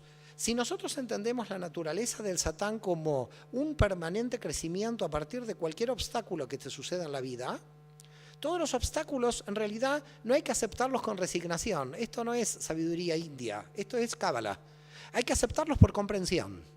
La aceptación en la cábala es diferente de la aceptación oriental. Cuando te dicen aceptar que parece resignarse. No estamos hablando de resignación. Cuidado cuando decimos aceptación en cábala. Cuando decimos aceptación en cábala es acepto porque comprendo. Lo cual nos lleva a que la cábala es gnóstica, por definición. Es gnosis, es comprensión. La comprensión es lo que me va a elevar al nivel de Keter. Y lo que quiere Satán es que yo comprenda más. Por lo tanto, ¿quién es Satán? Estoy en un laboratorio, me sale mal otra vez, me sale mal otra vez. Llegó al premio Nobel, ¿por qué? Porque le salió 800 veces mal. Por eso, es decir, que si usted coge un premio Nobel, usted va a ver que no le salió en el primer momento en el laboratorio. Todo premio Nobel tuvo que pasar 800, 1000, 1500 veces de errores. Y ninguno se resignó, continuó. Quiere decir que aceptar no es resignarse. Aceptar quiere decir que estoy trabajando para mejorar a tal punto que voy a mejorar tanto de acuerdo a los errores. Dice el cabalista Michelson, un cabalista americano, estoy más orgulloso de mis errores que de mis méritos. Pero la gente no está orgullosa de sus errores, porque le tiene miedo, huye de los errores. No, los errores son lo que me hacen crecer. Las imperfecciones son las que me hacen crecer. Los cabalistas dicen, estoy orgulloso de mis errores, pero ¿por qué? ¿Cómo vas a estar orgulloso de tus errores? Muchas veces, y yo lo he hablado con Luis Conde, el que busca siempre gente profesional a nivel mundial, le dije a Luis Conde, hay que inventar el currículum vitae al revés, lo que no sé, no lo que sé. Hay que presentar lo que no sé, el currículum vitae al revés, no sé esto, no sé el otro, no sé el otro, no sé el otro. ¿Usted me contrata? Porque lo primero es que me falta saber, porque esa es la voluntad del deseo. Me levanto a la mañana por lo que no sé, no por lo que sé. Me levanto a la mañana por el deseo de lo que no sé. El currículum no es una mentira, porque el currículum es todo lo que sé no me sirve. ¿Qué me va a hacer levantar mañana? Lo que no sé. Y ahí está Satán. Entonces Satán aparece y Satán es un provocador de tu deseo. Te dice, levántate, te voy a poner una dificultad, ven a hacer lo que tienes dificultad, donde realmente puedes coger este obstáculo y pasarlo para adelante, mirarte en el error, en el obstáculo, en la imperfección. De alguna forma podríamos decir que la trascendencia en el campo del judaísmo es lo que decía Levi Montalcini, ¿no? Rita Levi Montalcini, la premio Nobel judía italiana que murió hace 1 o 2 años, el elogio de la imperfección. Qué bueno que soy imperfecto. Qué bueno que soy imperfecto porque si soy imperfecto, todo voy a ganarlo, todo voy a aprender. Pero ¿qué nos metió la mitología griega sobre todo y la metafísica griega? Palabras que no existen. El estado perfecto. Vamos a alcanzar la perfección. Dígame dónde está la mesa perfecta. No hay mesa perfecta, porque no existe. Está la mesa que me gusta o que no me gusta, o que nada, pero no perfecta. ¿Dónde está la silla perfecta? ¿Quién nos metió la idea de perfección? La idea de perfección es de naturaleza satánica, porque no existe nada perfecto, no está el pelo perfecto, no existe nada perfecto. Y el infinito es infinito, no podemos categorizarlo como perfecto. Por lo tanto, ¿qué es perfecto? Todo es imperfecto, porque está en el mundo de la fragmentación. ¿Cuándo te gana Satán? Satán te convence que hay cosas perfectas y toda tu vida trabajando por la perfección. ¿Y qué va a pasar? Tu vida va a ser un nivel de frustración constante, porque nunca vas a alcanzar algo que es inalcanzable, que pertenece a la metafísica griega, pero no a la realidad. El estado de perfección no existe, por lo tanto no busques la mujer perfecta ni el hombre perfecto. Esta es buena, ¿eh? Cójanla, ¿eh? Cójanla porque esto, cuidado. Ni la silla perfecta, ni la mesa perfecta, ni la nación perfecta, ni la patria perfecta. Cuando Satán te metió en tu cabeza que vas a aspirar a lo perfecto, ya estás perdido. Porque te puso un imposible, te puso algo inalcanzable. ¿Qué hace la Cábala? Te dice todo es imperfecto. Como decía el Salmo 14.1, que lo reitera San Pablo, todos estamos desequilibrados. Es buenísimo ese salmo, a mí me encanta. Se reitera el Salmo 14.1 y 14.3. Todos estamos desequilibrados. 2 veces, lo cual de alguna manera está diciendo todos somos imperfectos. Si una parte de la imperfección, que quiere decir ser imperfecto, soy misericordioso conmigo. Porque si yo me pongo una idea de perfección, Satán vence y me saca la misericordia. Porque si quiero alcanzar algo perfecto, no tengo misericordia conmigo. Soy un inmisericordia conmigo y por lo tanto nunca voy a estar feliz. Satán te puso la perfección en tu cabeza y vas a ser un frustrado toda tu vida. Porque nunca vas a alcanzar algo que no existe, que es la perfección. Por lo tanto, cuando Satán opera con conceptos que no existen en la realidad, como la idea de perfección, lo que está haciendo directamente es de alguna forma condenarte a llegar a algo donde no vas a llegar. Y esa es Satán en el nivel de Keter. Fíjense que en el nivel de Keter, en la dimensión más alta del árbol de la vida, también nos pilla Satán. Uno puede decir, bueno, no, si el tipo ya es sabio y llegó a Keter, ya no puede pillarlo en Keter. En la corona, en la dimensión más alta, no te puede pillar Satán, es imposible. Te pilla. ¿Y cómo te pilla? Dicen los cabalistas, la clipá de Keter, clipá quiere decir la transgresión, el desequilibrio de Keter, es creer que has llegado. Porque no has llegado a ninguna parte. Y nunca llegarás a ningún lado. Porque lo que estás disfrutando es el proceso, no llegar. El llegar como resultado es el Satán de la Biná que te da una medalla, pero después de la medalla estás desesperado porque quieres otra medalla y luego estás desesperado porque quieres otra medalla. Entonces en realidad no termina de haber medallas. Es como esta gente que juega al golf, con respecto a la gente que juega al golf, que tiene 82 copitas de golf en la casa y está desesperado por la copita 83. Yo tengo amigos así que... Copita 83 de golf. ¿Y a dónde llegaron? A ninguna parte. Por eso cuando Jesús decía al rico, estás juntando y mañana pedirán tu alma, lo mató al rico, lo desequilibró. El tipo pobre estaba juntando en el granero y viene Jesús y le dice, mañana piden tu alma, juntá en el granero tranquilo. Acá la cosa no funciona como la estás viendo, aquí funciona diferente. Tú acumulas en el granero, mañana piden tu alma, todo al revés. ¿Qué dicen los cabalistas? ¿Querés destrozar a Satán? Sé imperfecto, considérate de tu desequilibrio, fíjate cuál es tu deseo, conéctate con la materia, ve las cuestiones normales como anormales y las anormales como normales, rompe la distorsión de esta realidad, ve al cementerio si puedes todos los días para mirar que ahí terminamos todos, mira al cielo todos los días para saber que eres polvo y ceniza, y así Satán va a estar feliz, porque llegó a un nivel de entrenamiento tan alto que ya Satán se cansó de ti. Pero cuidado cuando se cansó, siempre te está mirando. Gracias a todos.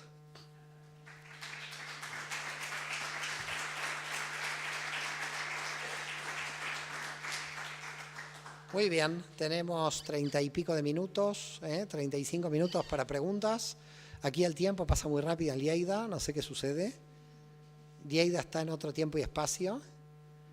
Parece que debe ser la niebla de Lleida que los pone. No sé si hay alguna pregunta que me quieran hacer.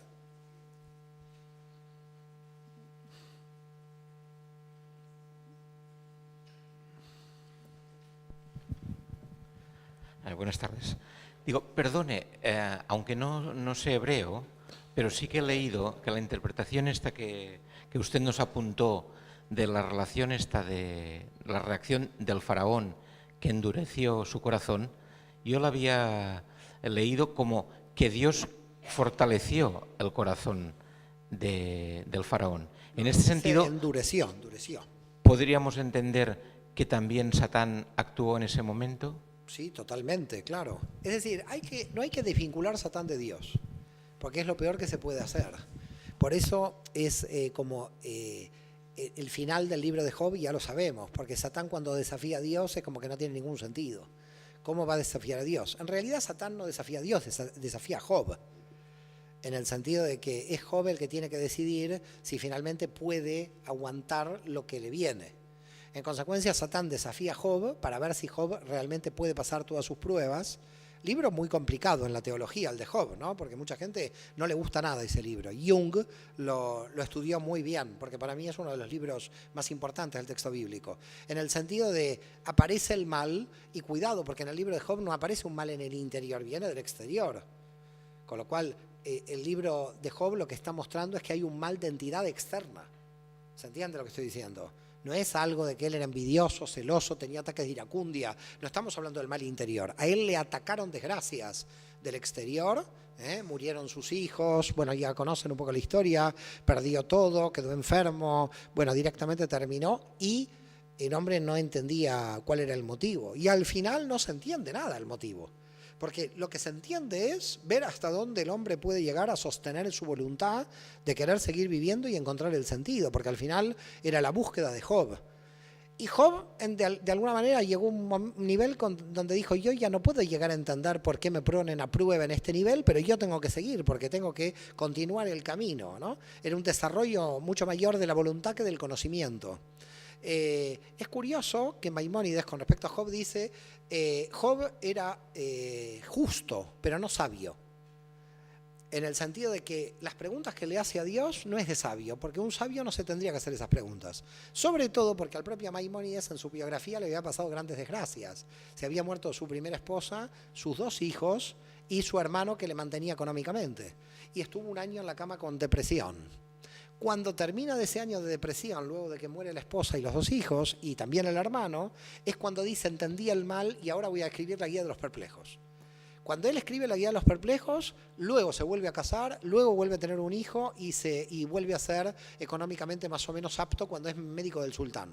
Pero antes le sucedió casi como a Job, en la propia vida de Maimónides. Por eso él estudia profundamente el libro de Job, porque se está sintiendo identificado con el personaje. ¿Y qué es lo que sucede, tanto en Maimónides como en Job? Ataca un mal que no tiene ningún tipo de razonamiento, que no tiene ningún tipo de entidad, que no se entiende por qué al justo de Job, él dice, soy justo y me ha atacado, esto es injusto. Pero no sé cuál es la voluntad de ese ataque, qué aprendizaje tengo que tener. Y él se revela permanentemente. Lo curioso de ese texto, antes de seguir, un minuto, lo curioso de ese texto es que los amigos de Job le critican a Job las preguntas que Job le hace a Dios para que Dios le pueda responder. Y al final de ese texto también es más curioso, cuando Dios viene y dice, a los que tienen que aprender son los amigos, porque criticándolo están totalmente desviados de mi verdad, de lo que yo quería hacer con Job. Quiere decir que Job llegó a entender algo a partir del sufrimiento y los amigos que no habían pasado por su sufrimiento no entendían nada, porque no estaban en el sitio de Job. Con lo cual Dios, al final de ese texto, condena a los amigos de Job por no entender nada, por no entender el conocimiento, pero a Job le dice, a ti sí te voy a premiar, porque en realidad, después de esta prueba, has comprendido hacia dónde va la cosa, cómo funciona el sistema. Estos amigos que te daban consejos no entienden cómo funciona el sistema. Y les critica a Dios a los amigos, aprenden los amigos, aprende Job, y Satán de alguna manera gana, no en el sentido de la derrota, sino en el sentido de la victoria. Porque volvemos a repetir y tengan en cuenta esta clave, digamos, de la cábala. Satán no es malo porque quiere, Satán es malo porque tiene que cumplir esa función. Es Dios la que le hace aparecer como malo.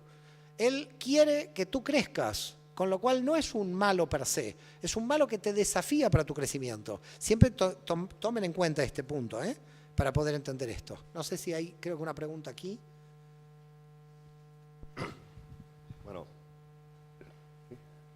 Bueno, me ha parecido entender de que en la Cábala existe el mal, pero no existe lo malo. Lo malo como una cualidad. O sea, el mal está, pero el mal es un vehículo de perfección, es un vehículo de evolución, de conocimiento, etc. Por lo tanto, ni el mal satánico ni el de Amalek es malo. O sea, no carece de condición moral. Simplemente es un instrumento. Eso es lo que me ha parecido entender, ¿no? Se lo pregunto para que me lo confirme. Sí, sí, totalmente de acuerdo. Si es su reflexión, sí. No dije algo de Abulafia, que tengo que decirlo antes que no me hagan la otra pregunta, que Abulafia dijo, detrás de todo bien hay mal y detrás de todo mal hay bien. En este mundo. No estamos hablando de Amalek, ni estamos hablando de Atzilut. Estamos hablando de Yetzirah, que es el mundo de nuestra conciencia. Es decir, no crea que porque algo es bueno, en realidad es bueno. Parece bueno, pero puede contener los gérmenes del mal. Y algo que parece mal está conteniendo los gérmenes del bien. Es decir, ambas situaciones, oscuridad y luz, están en permanente interacción. Así que lo que mucha gente dice, uy, perdí el trabajo, qué mal, hay que tener cuidado, porque quizás perdió el trabajo para conseguir uno mejor. Y ahí es cuando se da cuenta que menos mal que perdió el trabajo. Pero en el momento que lo perdió, esto aparece como mal. Y luego sucede lo contrario, el bien, que es que te hagan quedarte en el trabajo, porque el trabajo que te iba a venir, que era mejor, no apareció. Porque te has quedado en ese, con lo cual la gente que cree quedarse en el trabajo es bueno, no sabe que podía perder la posibilidad de tener una mejor, y la perdió. Entonces, lo bueno no lo tuvo, se quedó en la posición en que estaba. No sé si me van siguiendo. Con lo cual hay una cosa muy curiosa, hay un cuento en la Cábala, un cuento muy bonito, se los voy a contar porque tiene que ver con esto, ya voy a la pregunta, y es una cantidad de males que le suceden a una persona, hasta una cantidad de males terribles, pierde el caballo y pierde la casa y pierde esto y al final termina sin luz y sin comida y sin nada en medio del bosque y finalmente porque tenía que llegar a una ciudad que no pudo llegar porque perdió el caballo, perdió la vela, perdió todo y que al otro día a la mañana se levanta y llega a la ciudad y la ciudad está destruida, todos muertos. Dice, Dios mío, menos mal que no llegué. Todas las desgracias que le habían sucedido, la del caballo, la de la vela, todas las desgracias, él decía, bueno, por algo será, pero eran cuestiones que podían enojarlo. De hecho, cuando llega a la ciudad, que está toda quemada, dice, pero a mí me hubieran tenido que aquí, me hubieran quemado, me hubieran matado, ¿qué pasó aquí? Quiere decir que todas esas cuestiones malas que él veía, quizás estaban ocultando algo bueno que se estaba ocultando y que no se puede ver. Por lo tanto, cuidado con lo que se oculta y esto es lo que no podemos saber. Nuestra mente racional está evaluando lo revelado, no lo oculto. Es decir, lo revelado es, aumentan los inmuebles en España, lo oculto es que después va a venir una depresión donde los inmuebles van a caer en picada. Entonces, claro, lo revelado es bonito, lo oculto es terrible. Hay que tener mucho cuidado de que lo bueno que aparece, por eso Abulafia dice, el bien en lo revelado puede ser el mal en lo oculto y el mal en lo revelado puede ser el bien en lo oculto. Ahí hay que tener cuidado, es reversible la cuestión de bien y mal. Había otra pregunta ahí, creo. Gracias, buenas tardes. Sobre lo que mencionó de Job, me llamó la atención hace muchos años que leí en algún sitio, en varios sitios, que al menos en los aspectos físicos de las dolencias de Job era bastante detallado y parecido a lo que son los síntomas de la fibromialgia. Lo leí con detenimiento, padezco la enfermedad, vi que era cierto, todo lo demás me costó mucho entenderlo, porque es un libro realmente difícil, y me gustaría saber cabalísticamente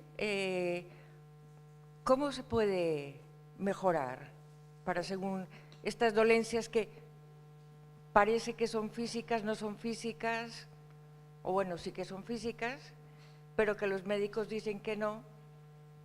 Bueno. Mire, ¿cómo responder a esto? Se me escapa un poco, sobre todo un email, menos mal que está Alina aquí, que recibió el correo electrónico, que es con el caso de leucemia, ¿te acuerdas que hemos recibido? Yo creo que hay algo en la Cábala que yo no se lo sé explicar, así que empiezo mal, porque no sé cómo explicarle, pero hay un nivel intuitivo de cuestiones que suceden del lado invisible que son realmente misteriosas y a lo que luego podríamos denominarlo en términos de milagros, si se quiere, porque como no tiene ninguna explicación, lo ponemos a la categoría milagro. Yo no creo que sean milagros, yo creo que son cuestiones que algún día la ciencia los explicará. No que son milagros, son inexplicables por ahora. Lo que sí yo creo que en un nivel de profundidad, en el sentido de... Hay como una diferencia entre la cábala y psicoanálisis en este punto, aunque parece que tienen como puntos en común. Aquí yo creo que hay una gran división. Siempre el psicoanálisis y la psicología en general creen que el lado oscuro siempre hay oscuro. Es decir, como que siempre el lado oscuro hay el lado oscuro y siempre, eternamente, estamos sacando el lado oscuro. Desde el punto de vista de la cábala, los cabalistas dicen que el lado oscuro se termina. Se deja de operar el lado oscuro. A ver si se entiende esto. En un nivel deja de operar el lado oscuro si usted entendió que ese lado oscuro al servicio de qué estaba. Porque sigue operando el lado oscuro a la medida que alguien tiene miedo. Con lo cual, si yo voy a una persona y digo, ¿tienes miedo? Me dice, sí, ya está el lado oscuro. ¿Por qué? Porque en realidad el lado oscuro es algo que yo no comprendo de mí mismo o del exterior, o cómo funciona el exterior, a la que le tengo miedo. Si nosotros en realidad logramos en un nivel decir, no tengo miedo, puede pasar cualquier cosa, porque puede pasar cualquier cosa que está fuera de mi control. Cuando realmente uno deja esto fuera de su control, porque no lo está, uno puede prevenir y puede hacer lo que quiera, en consecuencia empieza a bajar el nivel de miedo. El miedo es algo terrible, porque la gran cantidad de miedos son invisibles, no se corresponden con la realidad. Es más, los cabalistas dicen que casi el 90 y pico % de los miedos nunca se producen. Tengo un miedo a esto, tengo un miedo al otro. Cuando se va a producir una desgracia, no tiene ninguna realidad con el miedo que uno tenía. Es decir, los cabalistas dicen que casi todos los miedos que tenemos son aspectos de esta parte oscura que nos da miedo, pero que no se vuelven reales al final. Y que cuando se vuelve real, es inesperado totalmente. Nunca tuvimos miedo a este punto que se ha vuelto real. Pero ya no hay forma de tener miedo, ya dado que ese dolor nos ha caído. Entonces ahí ya estamos ante el problema, no ante el miedo. Entonces el miedo es una cuestión anticipatoria que produce la mente, que en verdad la mente lo produce porque tiene su función, dado que tuvo su función biológica. Es decir, que si yo veo un oso y salgo corriendo, me salvo. El miedo hay un miedo normal, que es el miedo de la supervivencia física. Así que hay que tener ese miedo, no estoy hablando de ese miedo. Estoy hablando de otros tipos de miedo que no pertenecen a la naturaleza de la biología. A que me puede pasar algo si veo al oso, entonces yo salgo corriendo. Ahí no puedo decir, no hay que tener miedo a nada, porque esto es mentira. Entonces, en el orden de la realidad, si ese tipo de miedo me salva. Pero hay una serie de miedos que no tienen que ver con la realidad, sino tienen que ver con una situación de seguridad de la mente que en realidad está operando mal. Es como una especie de, vamos a poner alarmas en el IEI, cada vez más alarmas, pero al final no puedo salir del IEI porque quedé atrapado por las alarmas. Entonces, el miedo tiene una razón inicial, pero luego se empieza a agrandar. Por lo tanto, hay un caso curioso que es el caso de la magia negra, porque la magia negra existe. No es que no existe. La pregunta es, ¿cómo opera la magia negra? Se lo voy a explicar rápidamente, porque cábala podría ser llamada magia blanca, en cierto modo. ¿Cómo opera la magia negra? La magia negra es muy simple. Coge su miedo y se lo agranda. No hace otra cosa que agrandar el miedo. Es decir, una persona no te envía nada contra ti, solamente lo que puede hacer es coger tu miedo y agrandártelo. No sé si me siguen la estrategia.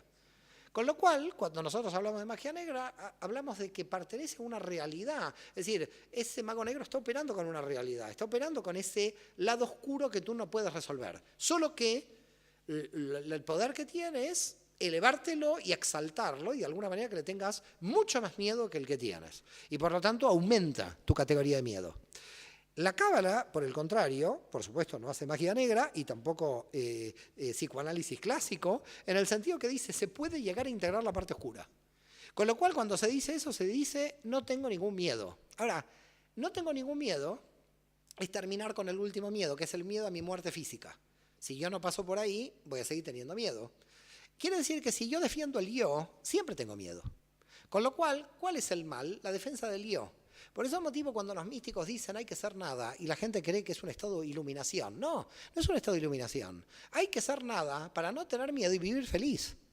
Porque si tú eres algo, tienes que defender ese algo, que es el yo, y por lo tanto en la defensa de ese yo ya tienes miedo. Por lo tanto, si ya tú el yo lo tienes muy fuerte, ¿Quién es la gente que sufre más morir? La gente que tiene un yo muy fuerte. Pero la gente que ya el yo no le interesa, ya tampoco le interesa su propia muerte, porque en realidad ya pasó. El problema es que la subjetividad hace, y esta es una de las cuestiones del mal. Estamos hablando del mal, cuidado. Estamos hablando del mal en el sentido de fragmentación con el otro. Fíjate qué interesante en la categoría que no hablamos del término dat, que es conocimiento, pero no lo hablamos en función de la filología semítica que tiene ese término, porque dat no solamente tiene que ver con conocimiento, tiene que ver con unión. Con lo cual, si yo me divido de alguien, yo no tengo conocimiento. Si mi conocimiento es dividirme de alguien, entonces eso no es conocimiento en la Cábala. Conocimiento es porque yo me estoy uniendo con el otro. Por eso se dice en el texto bíblico, Adán conoció a Eva. Y todos sabemos qué quiere decir esto, que conoció a Eva. Que tuvo relaciones sexuales con Eva, que se unió con Eva. Cada vez que aparece el término conocer en el texto bíblico, se unió. Que puede ser, se unió sentimentalmente o se unió sexualmente. Y es el mismo término para decir conozco. Porque cuando yo conocí la obra de Maimónides, esa obra se unió a mí. Conocer es integrar esto. En consecuencia, aquí está la cuestión. Yo, si me siento desintegrado de la realidad general del todo, yo no conozco nada, porque cada vez conozco menos. Con lo cual tiene que haber un nivel de yo, de autoconocimiento, donde el yo tiene que desaparecer. Claro que cuando llegan los primeros alumnos de la Cábala a mis cursos, que me dicen, bueno, yo vengo a crecer, yo pienso dentro mío pensar que lo voy a hacer desaparecer. No se lo digo para que no se asuste y venga al curso de Cábala, pero en el fondo tienes que desaparecer el yo. Porque si no desaparece el yo, todas las energías que estás utilizando están defendiendo algo que no existe. Fíjense lo que es el yo en hebreo. En hebreo el yo tiene 3 letras, la alef, la nun y la yod. Quiere decir ani. 3 letras, la alef primero, la nun y la yod. Eso quiere decir yo. Si yo cambio 2 letras, pero mantengo las mismas 3, solamente que cambio el orden de los factores, altera el producto. ¿Por qué? Porque si pongo alef, yod, nun, eso quiere decir nada. Si yo cambio las 3 letras del yo en otra posición es nada. Quiere decir, pero en la posición correcta es nada. La incorrecta es yo. Fíjense otro término del hebreo, para poder responderte bien a la pregunta, porque quiero ir a la raíz, no te quiero contestar por la superficie. Imagínate la palabra Yud Hei Vav Hei, que es el tetragramatón. No sé si todos lo conocemos, está traducido en los textos como Jehová o Yahvé. En realidad no es ni Jehová ni Yahvé. Es Yud Hei Vav Hei. Eso es una vocalización que se hizo mal de este nombre que no puede ser vocalizado. Es el nombre de Dios. Yud Hei Vav Hei es el tetragrama. Ahora, Yud Hei Vav Hei podría ser traducido como no Dios, porque Dios es ponerle nombre a Dios. Es un absurdo. Ese nombre es el ser. Cuidado, no es el ser de Heidegger, de este universo. Es el infinito. Es el de Cantor. No es el ser de Heidegger. Por la duda lo digo. Con lo cual, ¿qué es Yud Hei Vav Hei? Yud Hei Vav Hei es el ser que proviene del infinito y que está siendo en el orden sucesivo. Ese es el ser. ¿Por qué explico el ser? Ahora ya verás a dónde quiero llegar. Porque las mismas 4 letras del tetragrama, si yo las varío, tengo Havayá. Empiezo en vez de con la Yud, con la Hei, pongo la Vav, pongo la Yud y la Hei, iniciales atrás. Havayá quiere decir existencia. Claro, existencia tiene las mismas 4 letras en hebreo que ser, pero las tiene distorsionadas. Quiere decir que lo que existe es un ser distorsionado. Eso está diciendo el hebreo en su gramática. El ser es Yud Hei Vav Hei y la existencia es el mismo ser distorsionado. ¿Por qué está distorsionado? Porque se tiene que creer existente. Por lo tanto, en realidad, la última liberación del miedo a la muerte es realmente que entiendas que eres nada en serio, lo cual la mística provoca la muerte anticipada. Si tú logras anticipar tu propia muerte, y por eso se va tanto al cementerio, si tú logras anticipar tu propia muerte, no solamente cuando llegue el día de tu muerte vas a estar súper contenta porque ya estás súper preparada, porque no es esa preparación la que estamos buscando, sino porque en realidad todo lo que desees va a estar independiente del apego. Porque ya el último apego está liquidado, que es el apego al yo. Ahora imagínate la cantidad de gente que defiende el yo. Porque en la vida real, de lo cotidiano, la gente defiende el yo a rajatabla. ¿Cuánta cantidad de energía estamos defendiendo en el yo? ¿Cuánta cantidad de energía, haciendo desaparecer nuestro yo, tendríamos disponible para crecer? Porque en vez de estar defendiendo el yo, tendríamos que estar creciendo, no defendiendo el yo. Imagínate la siguiente situación. Cada país se defiende con armas.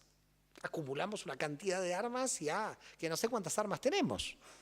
¿Cuántas tierras se pueden destruir con la cantidad de armas que tenemos? ¿Por qué? Porque todos nos queremos defender unos de otros. Imagínate que en un año decimos no gastamos más en armas, todo eso va, alimentos, casa. Se terminó el problema en el mundo en un año. Toda la energía que nosotros tenemos en el yo es energía de defensa, de armamento de algo que no existe. Porque si yo miro la Tierra de afuera, no hay división geográfica ninguna. Solo creo que se ve la Gran Muralla, según dicen los astronautas. Pero divisiones de países no se ven de afuera. Todas las armas que gastan todos los países las gastan para defender países que no existen desde afuera. Mirada a la Tierra desde afuera, esos países no existen. Con lo cual defendemos colores en banderas, con armamentos que estamos gastando inútilmente. ¿Esto qué quiere decir? Todo esto que te estoy explicando, que no es una crítica política, es una crítica al yo. Imagínate si los seres humanos, en vez de trabajar por el yo todo el tiempo, estamos trabajando solo para crecer, pero no para que crezca nuestro yo, sino para crecer y liquidar el yo antes, porque es la única forma de crecer. Con lo cual, lo que yo te diría es que todas las enfermedades se producen de alguna forma por el miedo a desaparecer. Y no desaparecemos, somos parte integrante de la totalidad. Y en la medida en que la gente no entienda que somos partes integrantes de la totalidad y que se entiendan sujetos existentes, van a seguir teniendo miedo de morir, van a seguir teniendo de enfermedades, van a seguir teniendo miedo de todo. En un nivel va a venir tu muerte, sí, va a venir una enfermedad, sí, porque el todo va a continuar. Es decir, el sujeto va a desaparecer, pero todo tiene que desaparecer porque en realidad para la Cábala este universo vuelve a cero. Este universo desaparece también porque lo único que existe es el infinito, señores. Y aunque usted vaya al notario que le diga que tiene algo, le miente. Porque vaya al cementerio y se va a dar cuenta que el notario le miente. Muchas gracias a todos.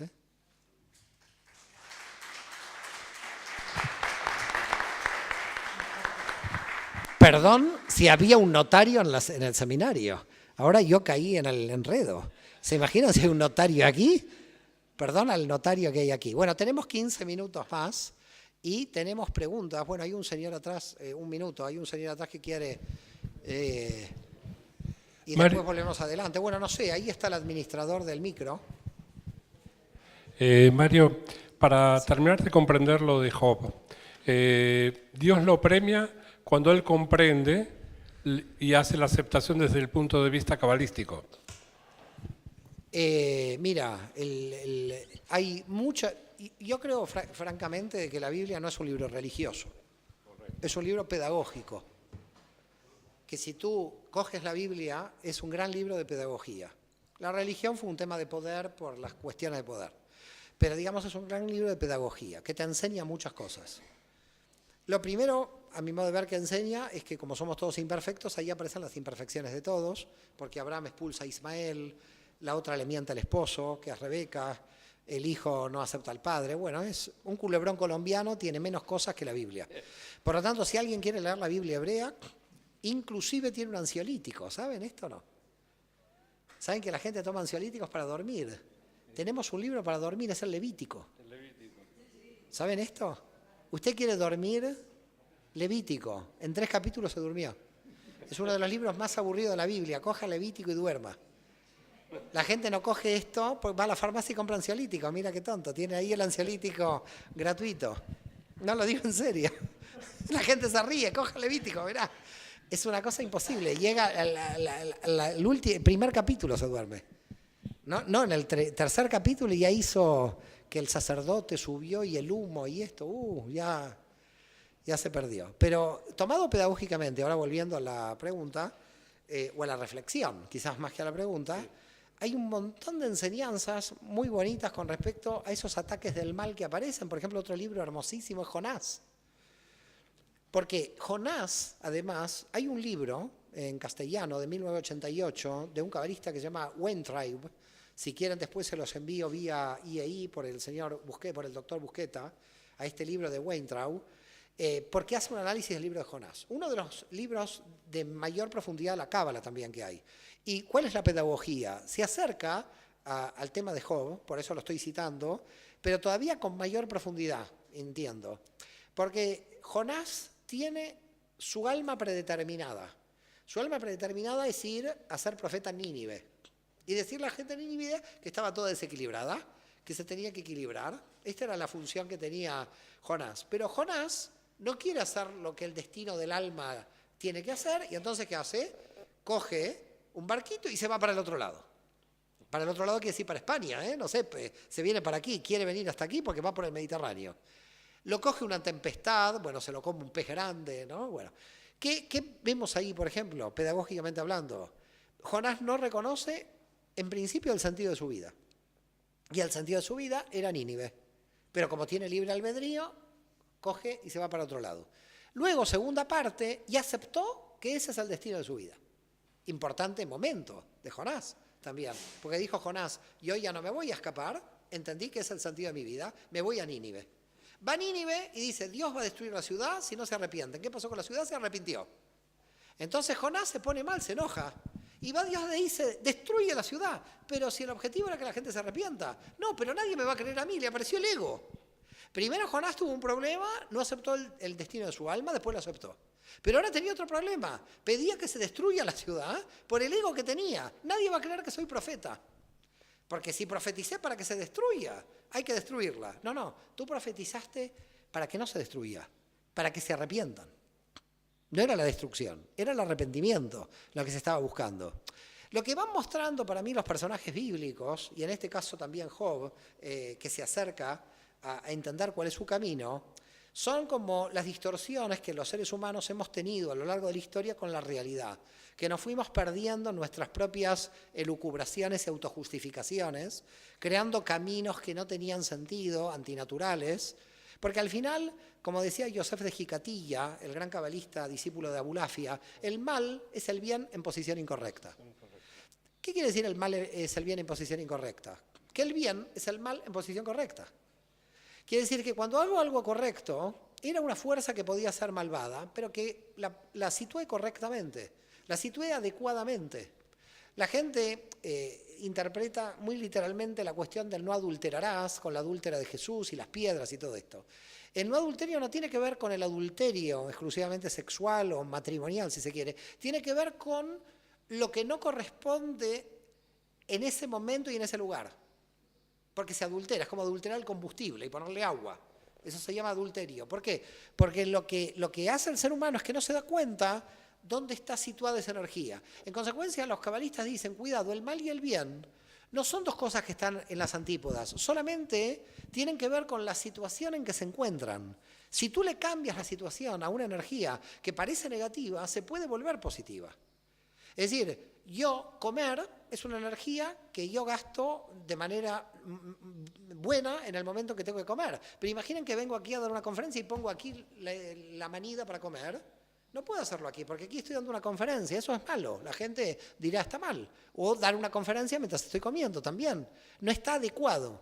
Por lo tanto, hay otra nueva definición del mal, desde Yosef de Jicatilla, que es la inadecuación, pero no hay que romper la energía. Por eso hay mucha gente que se confunde, porque dice, voy a ir contra el mal. No vayas contra el mal. Utiliza la energía del mal para aprender y transmútala para el bien. Transforma esa energía. Los rabinos dicen, el Yetzer Hara es una buena cosa. ¿Cómo una buena cosa? Uno se pregunta, ¿el Yetzer Hara, la tendencia al mal? Sí, la tendencia al mal es una buena cosa, porque si está bien situada, la tendencia al mal es muy buena. Entonces hay un cabalista que dice, a ver, explíqueme, le voy a dar un ejemplo. Hoy una mujer que rumorea todo el tiempo en la ciudad, lleva rumores de aquí para allí, hay una vecina que nos molesta. Dice, ¿usted quiere corregir esto? Dice, se puede corregir, pero ¿cómo voy a corregir una mujer que se la pasa realizando todo el día con rumores? Hágala periodista de la ciudad. Oficializa a la persona que se dedica a rumores. ¿Un periodista qué es?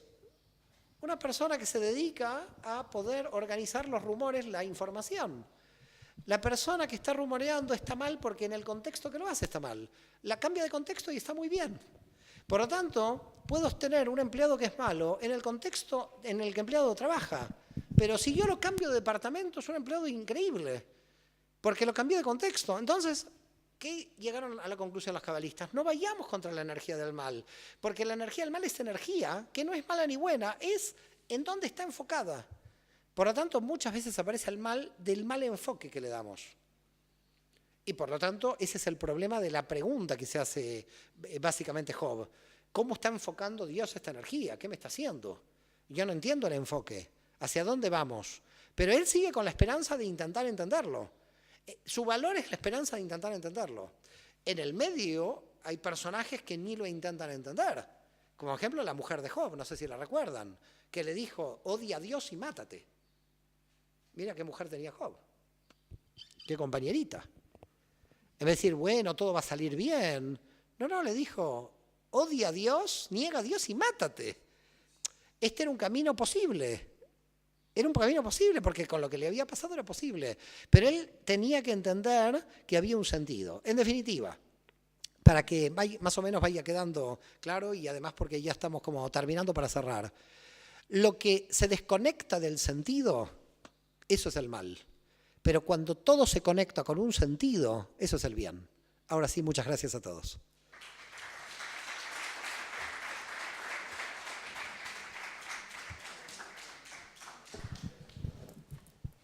Bé, doncs moltes gràcies. En nom de la Diputació de Lleida, perquè ara també m'ha dit tant de la president com de la vicepresidenta, del director de l'IAI, li agraïm moltíssim al professor Savant aquesta intervenció, a tots vostès també, i avisar-los, perquè m'ho acaben de dir, que a l'hora de sortir, surtin per la banda de la catedral, perquè per l'altra banda hi ha hagut una fuita de gas, llavors és millor sortir per aquí davant. Ens esperem amb les següents activitats que tenim aquí a l'IAI, que hi ha diverses i que anirem seguint. Moltes gràcies, Ana Mario.